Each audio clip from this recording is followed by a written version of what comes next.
राम राम हरे हरे हरे कृष्ण कृष्ण कृष्ण हरे हरे हरे राम राम ರಾಮ ರಾಮ ಹರಿ ಹರಿ. ಎಲ್ಲರಿಗೂ ಸ್ವಾಗತ ಇಂದಿನ ತರಗತಿಗೆ. ಇಂದಿನ ದಿವಸ ನಾವು ಪ್ರಾರ್ಥನೆಯೊಂದಿಗೆ ಇಂದಿನ ತರಗತಿಯನ್ನು ಪ್ರಾರಂಭ ಮಾಡೋಣ. ಓಂ ನಮೋ ಭಗವತೆ ವಾಸುದೇವಾಯ. ಓಂ ಅಜ್ಞಾನತಿಮಿರಾಂಧಸ್ಯ ಜ್ಞಾನಾಂಜನಶಲಾಕಯ ಚಕ್ಷುರುನ್ಮಿಲಿತಂ ಯೇನ ತಸ್ಮೈ ಶ್ರೀ ಗುರುವೇ ನಮಃ. ವಂದೇಹಂ ಶ್ರೀಗುರು ಶ್ರೀಯುತಪದಕಮಲಂ ಶ್ರೀಗುರುನ್ ವೈಷ್ಣವಾಂಶ್ಚ ಶ್ರೀರೂಪಂ ಸಾಗ್ರಜಾತಂ ಸಗಣರಘುನಾಥಾನ್ವಿತಂ ತಂ ಸಜೀವಂ ಸಾದ್ವೈತಂ ಸಾವಧೂತಂ ಪರಿಜನಸಹಿತಂ ಶ್ರೀಕೃಷ್ಣಚೈತನ್ಯದೇವಂ ಶ್ರೀರಾಧಾಕೃಷ್ಣಪಾದಾನ್ ಸಗಣಲಲಿತಾ ಶ್ರೀವಿಶಾಖಾನ್ವಿತಾಂಶ್ಚ. ಹೇ ಕೃಷ್ಣ ಕರುಣಾ ಸಿಂಧು ದೀನಬಂಧು ಜಗತ್ಪತೆ ಗೋಪೇಶ ಗೋಪಿಕಾ ಕಾಂತ ರಾಧಾಕಾಂತ ನಮೋಸ್ತುತೆ. ತಪ್ತ ಕಾಂಚನ ಗೌರಾಂಗಿ ರಾಧೆ ವೃಂದಾವನೇಶ್ವರಿ ವೃಷಭಾನುಸುತೆ ದೇವಿ ಪ್ರಣಮಾಮಿ ಹರಿಪ್ರಿಯೆ. ವಾಂಛಾಕಲ್ಪತರುಭ್ಯಶ್ಚ ಕೃಪಾ ಸಿಂಧುಭ್ಯ ಏವ ಚ ಪತಿತಾನಾಂ ಪಾವನೇಭ್ಯೋ ವೈಷ್ಣವೇಭ್ಯೋ ನಮೋ ನಮಃ. ನಮೋ ವಿಷ್ಣುಪಾದಾಯ ಕೃಷ್ಣಪೃಷ್ಠಾಯ ಭೂತಲೆ ಶ್ರೀಮತೆ ಭಕ್ತಿವೇದಾಂತ ಸ್ವಾಮಿನಿತಿ ನಾಮಿನೆ. ನಮಸ್ತೆ ಸರಸ್ವತಿ ದೇವೆ ಗೌರವಾಣಿ ಪ್ರಚಾರಿಣೆ ನಿರ್ವಿಶೇಷ ಶೂನ್ಯವಾದಿ ಪಾಶ್ಚಾತ್ಯ ದೇಶತಾರಿಣೆ. ಜಯ ಶ್ರೀ ಕೃಷ್ಣ ಚೈತನ್ಯ ಪ್ರಭು ನಿತ್ಯಾನಂದ ಶ್ರೀ ಅದ್ವೈತ ಗದಾಧರ ಶ್ರೀವಾಸಾದಿ ಗೌರ ಭಕ್ತವೃಂದ. ಹರೇ ಕೃಷ್ಣ ಕೃಷ್ಣ ಕೃಷ್ಣ ಹರೇ ಹರೇ ಹರೇ ರಾಮ ರಾಮ ರಾಮ ಹರೇ ಹರೇ. ಹರೇ ಕೃಷ್ಣ. ಎಲ್ಲರಿಗೂ ಮತ್ತೊಮ್ಮೆ ಸ್ವಾಗತ. ಹರೇ ಕೃಷ್ಣ ಪ್ರಭುಜಿ ಪ್ರಣಾಮಗಳು. ಹರೇ ಕೃಷ್ಣ ಪ್ರಭುಜಿ ಪ್ರಣಾಮಗಳು. ಹರೇ ಕೃಷ್ಣ ಮಾತಾಜಿ. ಹರೇ ಕೃಷ್ಣ ಪ್ರಭುಜಿ ವಂದನೆಗಳು. ಪ್ರಣಾಮಗಳು ಮಾತಾಜಿ. ಹರೇ ಕೃಷ್ಣ ಪ್ರಭುಜಿ ಪ್ರಣಾಮಗಳು. ಹರೇ ಕೃಷ್ಣ. ಎಲ್ಲರಿಗೂ ಪ್ರಣಾಮಗಳು, ಎಲ್ಲರಿಗೂ ವಂದನೆಗಳು ಇಂದಿನ ತರಗತಿಗೆ ಬಂದಿದ್ದಕ್ಕೆ. ಪ್ರಭುಜಿ ವಾಯ್ಸ್ ಲೋ ಇದೆ ಪ್ರಭುಜಿ. ಹೌದಾ? Yes. ಈಗ ಸರಿ ಇದೆಯಾ? ಕೇಳಿಸ್ತಾ ಇದೆ ಪ್ರಭುಜಿ. ಈಗ ಕೇಳಿಸ್ತಾ ಇದೆಯಾ? Okay okay. ಸೊ ನಿಮ್ಮ ಕಡೆಯಿಂದನೂ ಸ್ವಲ್ಪ ವಾಲ್ಯೂಮ್ ಸ್ವಲ್ಪ ಜಾಸ್ತಿ ಮಾಡ್ಕೊಂಡು ನೋಡಿ. ಓಕೆ. ಸೊ ಇಂದಿನ ತರಗತಿಯನ್ನು ನಾವು ಏನು ಓದ್ತಾ ಇದ್ವಿ ಹಿಂದಿನ ತರಗತಿಗಳಲ್ಲಿ? 2 ತರಗತಿಗಳಲ್ಲಿ ನಾವು ಮಾಡಿದ್ವಿ, ಏನೋ ಸ್ಟಡಿ ಮಾಡಿದ್ವಲ್ಲ, ಏನ್ ಮಾಡಿದ್ವಿ?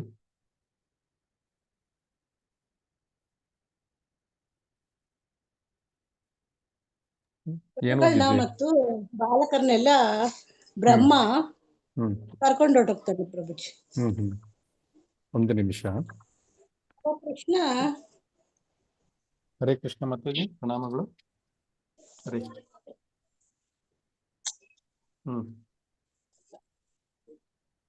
ಮಾತಾಜಿ ಒಂದು ಅರ್ಧ ಗಂಟೆ ಬಿಟ್ಕೊಂಡು ಫೋನ್ ಮಾಡ್ತೀನಿ, ಕ್ಲಾಸಲ್ಲಿ ಇದ್ದೀನಿ.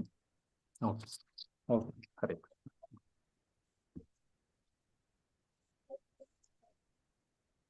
ಸಾರಿ ಮಾತಾಜಿ. ಹೇಳಿ, ಮುಂದುವರಿಸಿ. ಕೃಷ್ಣ ಅವ್ರನ್ನೆಲ್ಲ ಅವನೇ ವಿಸ್ತಾರಗೊಳ್ತಾನೆ ಪ್ರಭುಜಿ. ಅದು ಶ್ಲೋಕ 10ನೇ ಅಧ್ಯಾಯದಲ್ಲಿ 10ನೇ ಸ್ಕಂದದಲ್ಲಿ 14ನೇ ಶ್ಲೋಕದ ಅಧ್ಯಾಯದಲ್ಲಿ 1ರಿಂದ 40 ತನಕ ಹೇಳಿದ್ರು ಪ್ರಭುಜಿ. 1ರಿಂದ 40 ತನಕ ಹೇಳುತ್ತೆ. ಎಲ್ಲ ಓದಿದ್ರಲ್ಲ ಶ್ಲೋಕಗಳು? ಓದಿದ್ವು ಪ್ರಭುಜಿ.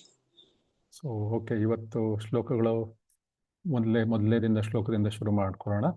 ಸೊ ನಾವು ಎಲ್ಲ ಪ್ರಾಣಿಗಳನ್ನೆಲ್ಲ, ಅವನು ಕರುಗಳನ್ನು ಮತ್ತೆ ಎಲ್ಲ ಗೋಪ ಬಾಲಕರನ್ನೆಲ್ಲ ಒಂದು ಅವಿಸಿಡ್ತಾನೆ ಒಂದು ಗುಹೆಯಲ್ಲಿ. ಆಮೇಲೆ ಅವನು ಎಲ್ರಿಗೂ ಸ್ಕ್ರೀನ್ ಕಾಣಿಸ್ತಾ ಇದೆಯಲ್ಲ? ಕಾಣಿಸ್ತಾ ಇದೆ. ಸೊ ಅವನ್ನೆಲ್ಲ ಆಮೇಲೆ ಬ್ರಹ್ಮನಿಗೆ ಜ್ಞಾನೋದಯ ಆಗುತ್ತೆ, ಏನಾಗಿದೆ ಅಂತ ಅವ್ರಿಗೆ ಅರ್ಥ ಆಗುತ್ತೆ ಬ್ರಹ್ಮನಿಗೆ. ನಂತರ ಬ್ರಹ್ಮ ಅವರೆಲ್ಲ ಕರ್ಕೊಂಬಂದು ಭಗವಂತನಿಗೆ ಅರ್ಪಿಸ್ತಾನೆ. ಮತ್ತೆ ಅವನೇನ್ ಮಾಡ್ತಾನೆ, ತನ್ನ ಪ್ರಾರ್ಥನೆಗಳನ್ನು ಮಾಡಲಿಕ್ಕೆ ಶುರು ಮಾಡ್ತಾನೆ. ಇವತ್ತು ಮೊದಲನೇ ಶ್ಲೋಕದಿಂದ ಪ್ರಾರ್ಥನೆ ಶುರು ಮಾಡೋಣ. ಶ್ಲೋಕ 1. ಶ್ರೀ ಬ್ರಹ್ಮ ಉವಾಚ ನೋ ಮೀಡ್ಯತೆ ಅಬ್ರವಪೂಷೇ ತಡಿದಂಬರಾಯ ಗುಂಜಾವತಂ ಸಪರಿಪಿಚ್ಚಲ ಸನ್ಮುಖಾಯ ಮನ್ಯಸ್ರಜೆ ಕವಲನ್ವೇತ್ರ ವಿಷಾಣ ವೇಣು ಲಕ್ಷ್ಮೀ ಶ್ರಿಯೇ ಮೃದುಪದೇ ಪಶುಪಾಂಗಜಾಯ. ಈಗ ರಿಪೀಟ್ ಮಾಡೋಣ. ಶ್ರೀ ಬ್ರಹ್ಮ ಉವಾಚ ಶ್ರೀ ಬ್ರಹ್ಮ ಉವಾಚ ನೋ ಮೀಡ್ಯ ತೇ ಅಬ್ರವಪುಷೇ ನೌಮೀಡ್ಯತೆ ಅಬ್ರವಪುಷೇ ನೌಮೀಡ್ಯತೆ ಅಬ್ರವಪುಷೇ ನೌಮೀಡ್ಯತೆ ಅಬ್ರವಪುಷೇ ನೌಮೀಡ್ಯತೆ ಅಬ್ರವಪುಷೇ ತಡಿದಂಬರಾಯ. ನೌಮೀಡ್ಯೇತ ಅಬ್ರವಪುಷೇ ತಡಿದಂಬರಾಯ. ಗುಂಜಾವತಂ ಸಪರಿಪಿಚ್ಚಲ ಸನ್ಮುಖಾಯ. ಗುಂಜಾವತಂ ಸಪರಿಪಿಚ್ಚಲ ಗುಂಜಾವತಂ ಸಪರಿಪಿಚ್ಚಲ ಸನ್ಮುಖಾಯ. ಗುಂಜಾವತಂ ಸಪರಿಪಿಚ್ಚಲ ಸನ್ಮುಖಾಯ. ನೌಮೀಡ್ಯತೆ ಅಬ್ರವಪುಷೇ ತಡಿದಂಬರಾಯ. ಗುಂಜಾವತಂ ಸಪರಿಪಿಚ್ಚಲ ಸನ್ಮುಖಾಯ. ನೌಮೀಡ್ಯತೆ ಅಬ್ರವಪುಷೇ ತಡಿದಂಬರಾಯ. ಗುಂಜಾವತಂ ಸಪರಿಪಿಚ್ಚಲ ಸನ್ಮುಖಾಯ. ವನ್ಯಸ್ರಜೆ ಕವಲವೇತ್ರ ವಿಷಾಣವೇಣು. ವನ್ಯಸ್ರಜೆ ಕವಲವೇತ್ರ ವಿಷಾಣವೇಣು. ವನ್ಯಸ್ರಜೆ ಕವಲವೇತ್ರ ವಿಷಾಣವೇಣು. ವನ್ಯಸ್ರಜೆ ಕವಲವೇತ್ರ ವಿಷಾಣವೇಣು. ಲಕ್ಷ್ಮೀ ಶ್ರಿಯೇ ಮೃದುಪದೇ ಪಶುಪಾಂಗಜಾಯೇ. ಲಕ್ಷ್ಮೀ ಶ್ರಿಯೇ ಮೃದುಪದೇ ಪಶುಪಾಂಗಜಾಯ. ಲಕ್ಷ್ಮಶ್ರಿಯೇ ಮೃದುಪದೇ ಪಶುಪಾಂಗಜಾಯ.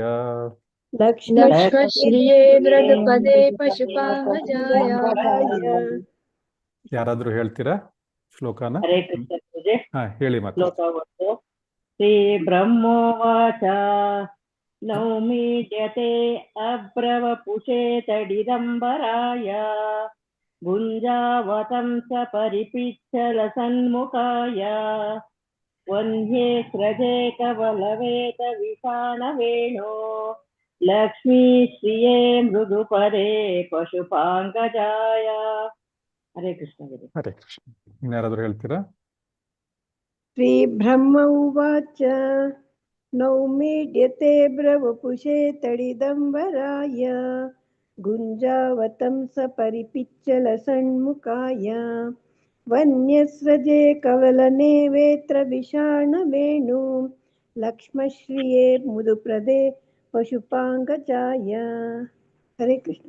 ಹರೇ ಕೃಷ್ಣ. ಶ್ರೀ ಬ್ರಹ್ಮ ಉವಾಚ, ಬ್ರಹ್ಮದೇವನು ಹೇಳಿದನು. ಶ್ರೀ ಬ್ರಹ್ಮ ಉವಾಚ ಬ್ರಹ್ಮದೇವನು ಹೇಳಿದನು. ನೌಮಿ ಸ್ತುತಿಸುತ್ತೇನೆ. ಸ್ತುತಿಸುತ್ತೇನೆ. ಈಡ್ಯ ಹೇ ಪೂಜ್ಯನೇ. ಪೂಜ್ಯನೇ. ಹೇ ನಿನಗೆ. ನಿನಗೆ. ಅಬ್ರ ಕಪ್ಪು ಮೋಡದಂತೆ. ಮೋಡದಂತೆ. ವಪುಷೆ ಶರೀರವುಳ್ಳ. ಶರೀರವುಳ್ಳ. ತಡಿತ್ ಮಿಂಚಿನಂತೆ. ತಡಿತ್ ಮಿಂಚಿನಂತೆ. ಅಂಬರಾಯ ವಸ್ತ್ರವುಳ್ಳ. ಗುಂಜ ಸಣ್ಣ ಗುಲುಗಂಜಿಯಂತಹ. ಅವತಂಸ ಕರ್ಣಾಭರಣವುಳ್ಳ. ಪರಿಪಿಚ್ಚ ಮತ್ತು ನವಿಲುಗರಿಗಳಿಂದ. ಲಸತ್ ಬೆಳಗುತ್ತಿರುವ. ಮುಖಾಯ ಮುಖವುಳ್ಳ. ವನ್ಯಸ್ರಜೆ ವನಮಾಲೆಯನ್ನು ಧರಿಸಿರುವ.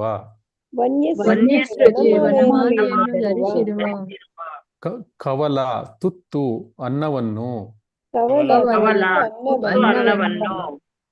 ವೇತ್ರ ಕೋಲನ್ನು. ವಿಷಾಣ ಎಮ್ಮೆಯ ಕೊಂಬಿನ ತುತ್ತೂರಿಯನ್ನು.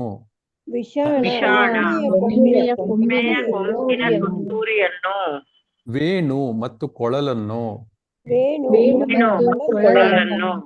ಲಕ್ಷ್ಮ ಗುರುತನ್ನಾಗಿ ಹೊಂದಿರುವ, ಲಕ್ಷ್ಮ ಗುರುತನ್ನಾಗಿ ಹೊಂದಿರುವ, ಶ್ರೀಯೇ ಸೌಂದರ್ಯವುಳ್ಳ, ಶ್ರೀಯೇ ಸೌಂದರ್ಯವುಳ್ಳ, ಮೃದು ಕೋಮಲವಾದ, ಮೃದು ಕೋಮಲವಾದ, ಪದೇ ಪಾದಗಳುಳ್ಳ, ಪದೇ ಪಾದಗಳುಳ್ಳ, ಪಶುಪ ಗೋಪಾಲಕನಾದ ನಂದ ಮಹಾರಾಜನ, ಗೋಪಾಲಕನಾದ ನಂದ ಮಹಾರಾಜನ, ಅಂಗಜಾಯ ಮಗನಾದ. ಅಂಗಜಾಯ ಮಗನಾದ. ಅನುವಾದ ಮತ್ತು ಭಾವಾರ್ಥ ಶ್ರೀಲ ಪ್ರಭುಪಾದರಿಂದ. ಶ್ರೀಲ ಪ್ರಭುಪಾದರಿಗೆ ಜಯವಾಗಲಿ. ಬ್ರಹ್ಮನು ಹೇಳಿದನು, ನನ್ನ ಪ್ರಿಯ ಪ್ರಭು, ನೀನೊಬ್ಬ ಮಾತ್ರವೇ ಪೂಜಾರ್ಹನಾದ ಭಗವಂತ, ದೇವೋತ್ತಮ ಪರಮಪುರುಷ. ಆದ್ದರಿಂದಲೇ ನಿನ್ನನ್ನು ಸಂತೋಷಗೊಳಿಸಲು ನಾನು ವಿನೀತನಾಗಿ ಪ್ರಾರ್ಥನೆ ಸಲ್ಲಿಸುತ್ತಿದ್ದೇನೆ ಹಾಗೂ ನಿನ್ನನ್ನು ಸ್ತುತಿಸುತ್ತೇನೆ.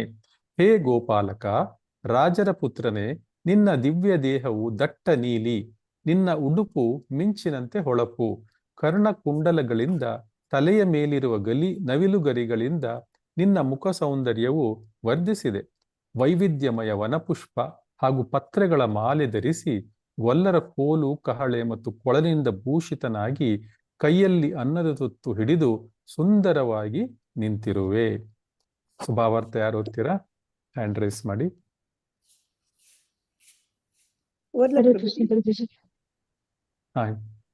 ಕಾಂತಾಮಣಿ ಮಾತಾಜಿ ಫಸ್ಟ್ ರೈಸ್ ಮಾಡಿದ್ದೀರಾ, ಓದಿ ಮಾತಾಜಿ. ಹರೇ ಕೃಷ್ಣ ಪ್ರಭುಜಿ. ಹರೇ ಕೃಷ್ಣ ಮಾತಾಜಿ ಓದಿ. ಇಂದಿನ ಅಧ್ಯಾಯದಲ್ಲಿ ಸೃಷ್ಟಿಕರ್ತನಾದ ಬ್ರಹ್ಮನು ದೇವೋತ್ತಮ ಪರಮಪುರುಷನನ್ನು ಆತನ ಗೋಪಾಲಕ ಸ್ನೇಹಿತರು ಮತ್ತು ಕರುಗಳನ್ನು ಕದಿಯುವುದರ ಮೂಲಕ ದಿಗ್ಭ್ರಮೆಗೊಳಿಸಲು ಯತ್ನಿಸಿದನು. ಆದರೆ ಕೃಷ್ಣನ ಸ್ವಯಂ ಮಾಯಾಶಕ್ತಿಯ ಕಿಂಚಿತ್ ಪ್ರದರ್ಶನದಿಂದ ಸ್ವತಃ ಬ್ರಹ್ಮನೇ ಸಂಪೂರ್ಣವಾಗಿ ದಿಗ್ಭ್ರಾಂತಿಗೊಂಡನು. ಹೀಗಾಗಿ ಆತ ಅತಿ ವಿನೀತನಾಗಿ ಹಾಗೂ ಭಕ್ತಿಯಿಂದ ತನ್ನ ವಿನಯಪೂರ್ವಕ ನಮಸ್ಕಾರಗಳನ್ನು ಹಾಗೂ ಸ್ತುತಿಗಳನ್ನು ಭಗವಂತನಿಗೆ ಅರ್ಪಿಸುತ್ತಿದ್ದಾನೆ. ಪ್ರಭುಜಿ ಓದ್ಲಾ? ನೆಕ್ಸ್ಟ್ ಯಾರಿಗಾದ್ರು ಕೊಡ್ತೀರಾ ಪ್ರಭುಜಿ? ಓದಿ. ನೆಕ್ಸ್ಟ್ ಓದಿ. ಗೀತಾ ಮಾತಾಜಿ ಓದ್ತೀರಾ? ಹಾ ಗುರುಜಿ. ಓದಿ. ಭಾವಾರ್ಥ ಶೀಲ ಪ್ರಭುಪಾದರಿಂದ ಶೀಲ ಪ್ರಭುಪಾದರಿಗೆ ಜಯವಾಗಲಿ. ಹಿಂದಿನ ಅಧ್ಯಾಯದಲ್ಲಿ ಸೃಷ್ಟಿಕರ್ತನಾದ ಬ್ರಹ್ಮನು ದೇವೋತ್ತಮ ಪರಮಪುರುಷನನ್ನು ಆತನ ಗೋಪಾಲಕ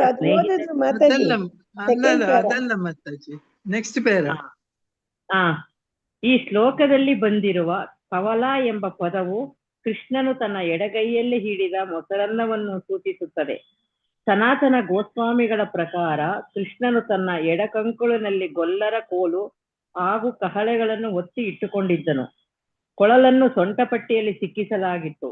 ಸುಂದರನಾದ ತರುಣ ಕೃಷ್ಣನು ಬಹು ವರ್ಣರಂಜಿತ ಅರಣ್ಯ ಖನಿಜಗಳಿಂದ ಅಲಂಕೃತನಾಗಿದ್ದು ವೈಕುಂಠದ ವೈಭವಕ್ಕಿಂತಲೂ ಹೆಚ್ಚಿನ ಸಮೃದ್ಧಿಯನ್ನು ಪ್ರಕಟಿಸಿದ್ದನು.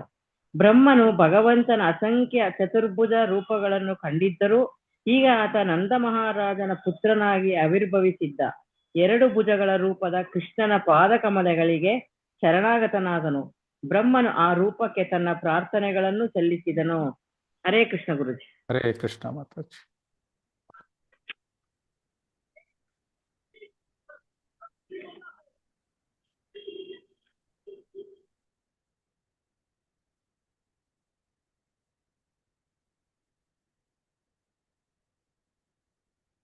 ಪಿಪಿಟಿ ಕಾಣಿಸ್ತಾ ಇದೆಯಾ? ಬಂತು ಪ್ರಭುಜಿ. ಬಂತು. ನೋಡಿ, ಈಗ ಆ ಎಕ್ಸ್ಪ್ಲನೇಷನ್ ಏನಿತ್ತು, ಆ ಎಲ್ಲ ಎಕ್ಸ್ಪ್ಲನೇಷನ್ ರೂಪಗಳು, ಭಗವಂತನ ರೂಪವನ್ನು, ಬಾಲಗೋಪಾಲನ ರೂಪವನ್ನು ಇಲ್ಲಿ ತೋರಿಸಲಾಗಿದೆ.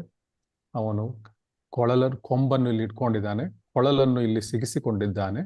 ನಂತರ ಎಡಗೈಯಲ್ಲಿ ತಿನ್ನುತ್ತಿದ್ದ ಅನ್ನದ ಒಂದು ಏನಿದೆ, ಆ ಅನ್ನದ ಒಂದು ಅದನ್ನು ಹಂಗೆ ಕೈಯಲ್ಲಿ, ತುತ್ತನ್ನು ಹಂಗೆ ಕೈಯಲ್ಲಿ ಇಟ್ಕೊಂಡಿದ್ದಾನೆ. ತಲೆಯ ಮೇಲೆ ನವಿಲುಗರಿಯನ್ನು ಸಿಕ್ಕಿಸಿದ್ದಾನೆ ಮತ್ತು ಈ ವನಮಾಲೆಗಳಿಂದ ವನ ಪುಷ್ಪಗಳಿಂದ ಅವನನ್ನು ಅಲಂಕರಿಸಲಾಗಿದೆ. ಸೊ ಎಷ್ಟು ಅದ್ಭುತವಾಗಿ ಭಗವಂತ ಕಾಣಿಸ್ತಾ ಇದ್ದಾನೆ. ಇದು ಈ ರೀತಿಯ ರೂಪದ ಒಂದು ದರ್ಶನ, ದ್ವಿಭುಜ ರೂಪಗಳ ದರ್ಶನ ದೇವಾನುದೇವತೆಗಳಿಗೂ ಸಿಗ್ತಾ ಇಲ್ಲ. ಸೊ ಅಂಥದ್ರಲ್ಲಿ ಇವನ್ಗೆ ಯಾರು ಬ್ರಹ್ಮದೇವರಿಗೆ ಆ ದರ್ಶನ ಆಗುತ್ತೆ. ಸೊ ಅದರಿಂದ ಅವನು ತುಂಬಾ ಸಂತೋಷ ಪಡ್ತಾನೆ. ನಂತರ ಸ್ತುತಿಯನ್ನು ಮಾಡ್ಲಿಕ್ಕೆ ಪ್ರಾರ್ಥನೆ ಮಾಡ್ತಾನೆ. ಸೊ ಮೊದಲನೇದಾಗಿ ಏನ್ ಹೇಳ್ತಾ ಇದ್ದಾನೆ ಇಲ್ಲಿ, ಭಗವಾನ್ ಶ್ರೀಕೃಷ್ಣನ ಅನಂತ ಮತ್ತು ಸರ್ವವ್ಯಾಪಿ ಯೋಗ ಮಾಯೆಯ ಶಕ್ತಿಯನ್ನು ಕಾಣ್ತಾನೆ. ಯಾರು? ಬ್ರಹ್ಮದೇವರು. ಕಂಡ ತಕ್ಷಣ ಏನ್ ಹೇಳ್ತಾನೆ, ಈ ಬ್ರಹ್ಮಾಂಡದ ಸೃಷ್ಟಿಕರ್ತನು ಮತ್ತು ಅತ್ಯಂತ ಶಕ್ತಿಶಾಲಿ ಅಧಿಕಾರಿಯೂ ಆದ ಬ್ರಹ್ಮದೇವನಿಗೆ ತನ್ನ ಅತ್ಯಲ್ಪದ ಅರಿವಾಗುತ್ತೆ. ಅಂದ್ರೆ ನಾನು ಎಷ್ಟು ಸಣ್ಣವನ್ ನಾನು ಅನ್ನೋ ಒಂದು ಅರಿವು ಉಂಟಾಗುತ್ತೆ ಅವನಿಗೆ. ಈ ಬ್ರಹ್ಮಾಂಡದ ಸೃಷ್ಟಿಕರ್ತ ಅವನು ಯಾರು? ಬ್ರಹ್ಮದೇವರು. ಮತ್ತು ಅತ್ಯಂತ ಶಕ್ತಿಶಾಲಿ ಅಧಿಕಾರಿಯೂ ಕೂಡ, ಯಾಕಂದ್ರೆ ಅವನೇ ದೊಡ್ಡ ಅಧಿಕಾರಿ ಈ ಬ್ರಹ್ಮಾಂಡಕ್ಕಲ್ವಾ. ಅವನು ತನ್ನ ವಾಹನದಿಂದ ಕೆಳಗಿಳಿದು ಕೃಷ್ಣನ ಪಾದಕಮಲೆಗೆ ಸಾಷ್ಟಾಂಗ ಪ್ರಣಾಮ ಮಾಡ್ತಾನೆ. ನಂತರ ಈ ಅಧ್ಯಾಯದಲ್ಲಿ ಬ್ರಹ್ಮದೇವನ ಹತ್ಪೂರ್ವಕ ಶರಣಾಗತಿಯ ಪ್ರಾರ್ಥನೆಯೊಂದಿಗೆ ಪ್ರಾರಂಭ ಆಗುತ್ತೆ. ಇಲ್ಲಿ ಈ ಮೊದಲನೇ ಶ್ಲೋಕದಲ್ಲಿ ಬ್ರಹ್ಮದೇವರು ಶರಣಾಗತರಾಗ್ತಾರೆ. ಆಮೇಲೆ ಇಲ್ಲಿ ಬ್ರಹ್ಮದೇವರು ವೈಕುಂಠದ ಏನು ಐಶ್ವರ್ಯ ಇದೆ ಅದರ ಭವ್ಯತೆಯನ್ನುಕ್ಕಿಂತನೂ ವೃಂದಾವನದ ಧೂಳಿನಲ್ಲಿ ಆಟ ಆಡುವ ಒಂದು ಗೋಪಾಲಕನಂತೆ, ಸಾಮಾನ್ಯ ಗೋಪಾಲಕನ ಅತ್ಯಂತ ಮಧುರ ಮತ್ತು ಆಕರ್ಷಕವಾದ ರೂಪವನ್ನು ಅವನು ಹೆಚ್ಚು ಇಷ್ಟಪಡ್ತಾನೆ. ಈ ವೈಕುಂಠದ ಐಶ್ವರ್ಯಕ್ಕಿಂತನೂ ಈ ಐಶ್ವರ್ಯವೇ ಚೆನ್ನಾಗಿದೆ, ಇದೇ ತುಂಬಾ ಉತ್ತಮವಾಗಿದೆ ಅಂದ್ಬಿಟ್ಟು ಅದನ್ನೇ ಅವನು ಸ್ತುತಿಸ್ಲಿಕ್ಕೆ ಇಷ್ಟಪಡ್ತಾನೆ. ಸೊ ಅದರಿಂದ ಇಲ್ಲಿ ಬ್ರಹ್ಮದೇವನ್ ಹೇಳ್ತಾನೆ, ನನ್ನ ಪ್ರೀತಿಯ ಪ್ರಭು, ನೀನೇ ಏಕೈಕ ಆರಾಧ್ಯ ದೇವ, ಪರಮಪುರುಷ, ಭಗವಂತ. ಆದ್ದರಿಂದ ನಿನ್ನನ್ನು ಪ್ರಸನ್ನಗೊಳಿಸ್ಲಿಕ್ಕೆ ನಾನು ನನ್ನ ಪ್ರಣಾಮಗಳನ್ನು ಮತ್ತು ಪ್ರಾರ್ಥನೆಗಳನ್ನು ಅರ್ಪಿಸ್ತೇನೆ ಅಂತ ಹೇಳ್ತಾ ಇದ್ದಾನೆ. ಆಮೇಲೆ ಹೇಳ್ತಾ ಇದ್ದಾನೆ, ಅವನು ಭಗವಂತನನ್ನು ಎಕ್ಸ್ಪ್ಲೇನ್ ಮಾಡ್ತಾ ಇದ್ದಾನೆ.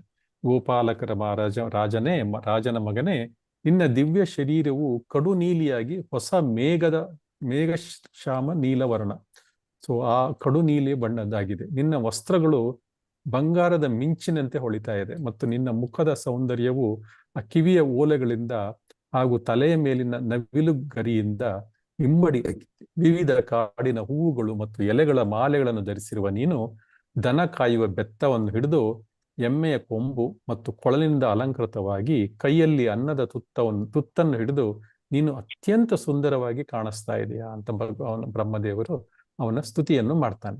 ಇಲ್ಲಿ ಎಮ್ಮೆಯ ಕೊಂಬು ಸುಮಾರು ಎಲ್ಲ ಈ ಹಸುಗಳನ್ನು ಸಾಕುವರು ಮತ್ತೆ ಈ ಕುರಿಗಳನ್ನು ಸಾಕುವರು ಇವರೆಲ್ಲ ಎಮ್ಮೆಯ ಕೊಂಬು ಇಟ್ಕೋತಾರೆ. ಯಾಕಂದ್ರೆ ಅದನ್ನ ಸೌಂಡ್ ಮಾಡೋದ್ರಿಂದ ಅವುಗಳನ್ನೆಲ್ಲ ಕರೀಲಿಕ್ಕೆ ಆಗುತ್ತೆ, ಅವೆಲ್ಲ ವಾಪಸ್ ಬರ್ತವೆ. ಅವೆಲ್ಲ ಸೌಂಡ್ ಮಾಡಿದಾಗ ಅವಕ್ಕೆ ಆ ಸೌಂಡಿಂದ ಅಟ್ರಾಕ್ಷನ್ ಆಗುತ್ತೆ, ವಾಪಸ್ ಬರುತ್ತೆ. ಅದರಿಂದ ಅವು ಇಟ್ಕೊಂಡಿರ್ತಾರೆ. ಮತ್ತೆ ಅದೇ ರೀತಿಯಾಗಿ ಏನಾದ್ರೂ ತೊಂದರೆ ಆದ್ರೆ ಯಾವ್ದಾರು ಕಾಡು ಮೃಗಗಳು ಯಾವ್ದಾದ್ರು ಬರುವಂಗಿದ್ರೆ ಈ ಕೊಂಬನ್ನು ಊದುವುದರಿಂದ ಸುತ್ತಮುತ್ತಲಿನ ಜೊತೆಯಲ್ಲಿರುವ ಯಾರು ಗೋಪಾಲಕರು ಅವರು ಯಾರು ಇರ್ತಾರೆ, ಮೇಯಿಸ್ತಾ ಇರ್ತಾರಲ್ಲ, ಅವರೆಲ್ಲ ತಕ್ಷಣ ಬರ್ತಾರೆ. ಸೊ ಅವರೆಲ್ಲ ಹೆಲ್ಪ್ ಆಗುತ್ತೆ. ಸೊ ಈ ರೀತಿಯಾಗಿ ಈ ಎಮ್ಮೆ ಕೊಂಬನ್ನು ಕೂಡ ಎಲ್ಲ ಸುಮಾರು ಗೋಪಾಲಕರು ಜೊತೆಯಲ್ಲಿ ಕೈ ಸೊಂಟಕ್ಕೆ ಕಟ್ಕೊಂಡಿರ್ತಾರೆ. ಸೊ ಮತ್ತು ಈ ರೀತಿಯಾಗಿ ಕೊಳಲಿಂದ ಅಲಂಕೃತವಾಗಿ ಈ ದೇವಾನುದೇವತನಾದ ಶ್ರೀಕೃಷ್ಣ ಈ ರೀತಿಯ ಒಂದು ಸಾಧಾರಣ ಬಾಲಕನಾಗಿ ಕಾಣಿಸ್ಕೊಳ್ತಾ ಇದ್ದಾನೆ.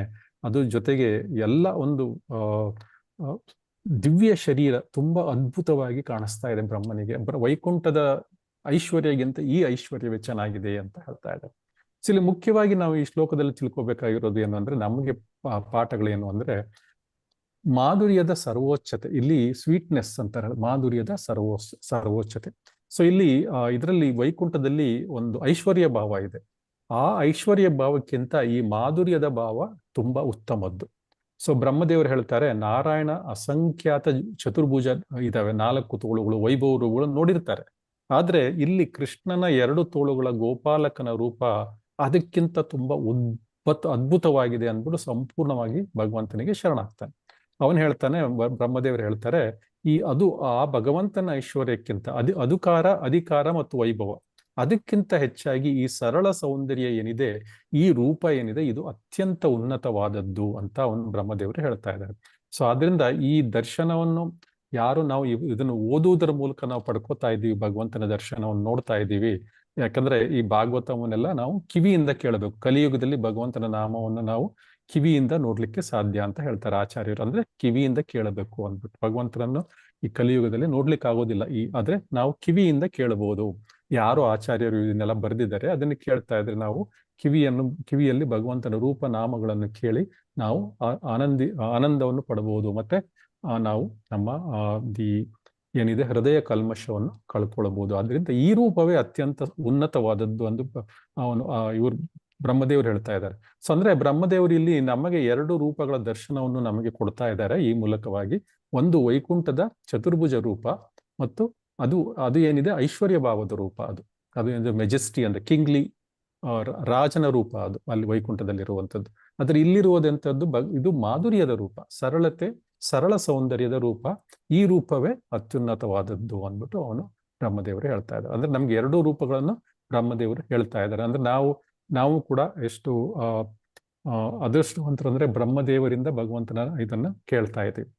ನಂತರ ಇಲ್ಲಿ ಪ್ರೇಮದ ಲಾಂಛನಗಳು ಕೆಲವಿದಾವೆ. ಬ್ರಹ್ಮಾಂಡದ ಒಡೆಯನಾದ ಕೃಷ್ಣ ತನ್ನ ಸುದರ್ಶನ ಚಕ್ರವನ್ನು ಇಲ್ಲಿ ತಗೊಂಬಂದಿಲ್ಲ, ಅವನು ಅದನ್ನ ಅಲ್ಲೇ ಬಿಟ್ಟಿದ್ದಾನೆ ವೈಕುಂಠದಲ್ಲಿ. ಅದರ ಬದಲು ಏನಿಟ್ಕೊಂಡಿದ್ದಾನೆ? ದನ ಕಾಯುವ ಬೆತ್ತ ಅದನ್ನ ಇಟ್ಕೊಂಡಿದ್ದಾನೆ. ವೇತ್ರ, ದನ ಕಾಯುವ ಬೆತ್ತವನ್ನು ಇಟ್ಕೊಂಡಿದ್ದಾನೆ. ನಂತರ ಚಿನ್ನದ ಸಿಂಹಾಸನ ಏನಿದೆ ಅಲ್ಲಿ, ಅದನ್ನೆಲ್ಲ ಬಿಟ್ಬಿಟ್ಟು ಕಾಡಿನ ಮಣ್ಣಿನ ಮೇಲೆ ಲಕ್ಷಣವಾಗಿ ನಿಂತ್ಕೊಂಡಿದ್ದಾನೆ. ಅದ್ರ ಮೇಲೆ ಕೂತ್ಕೊಳ್ತಾನೆ, ಕಾಡಿನ ಹುಲ್ಲು ಮೇಲೆ ಕೂತ್ಕೊಳ್ತಾನೆ. ಮತ್ತು ವೇದಗಳ ಸ್ತುತಿಯ ಬದಲು ಏನ್ ಮಾಡ್ತಾನೆ? ಅವನು ಕೊಳಲನ್ನು ಆಯ್ದುಕೊಂಡಿದ್ದಾನೆ. ವೇದಗಳ ಬದಲು ಕೊಳಲನ್ನು ಕೈಯಲ್ಲಿ ಇಟ್ಕೊಂಡಿದ್ದಾನೆ.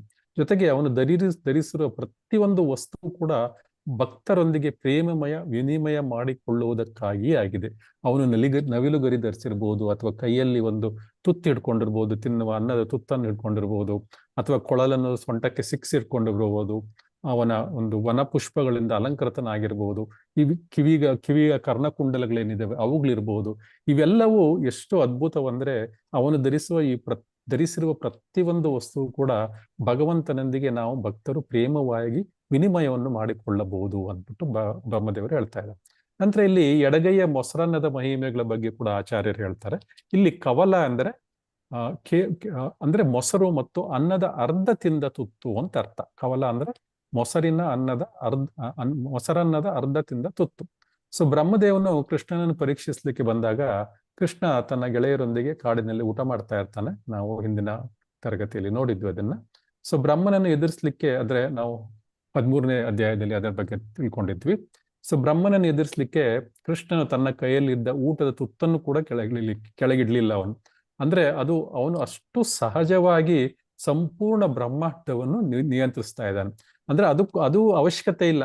ಎಡಗೈಯಲ್ಲಿ ತುತ್ತು ಇಟ್ಕೊಂಡಿದ್ದಾನೆ, ಅದ್ರ ಬಗ್ಗೆ ಅವ್ನು ತಲೆನೇ ಕೆಡಿಸ್ಕೊತಾ ಇಲ್ಲ. ಅಷ್ಟು ಭಗವಂತ ಅಷ್ಟು ನಿರಾಳವಾಗಿ ಬ್ರಹ್ಮಾಂಡವನ್ನು ನಡ್ಸ್ಕೊಂಡು ಹೋಗ್ತಾ ಇದ್ದಾನೆ ಅಂತ ಬ್ರಹ್ಮದೇವರು ಹೇಳ್ತಾ ಇದ್ದಾರೆ. ಮತ್ತು ತನ್ನ ಭಕ್ತರ ಪ್ರೇಮದಲ್ಲಿ ಎಷ್ಟು ಮಗ್ನನಾಗಿದ್ದಾನೆ ಅನ್ನೋದನ್ನು ಭಗವಂತ ನಮ್ಗೆ ಇಲ್ಲಿ ಬ್ರಹ್ಮದೇವರು ಹೇಳ್ತಾ ಇದ್ದಾರೆ.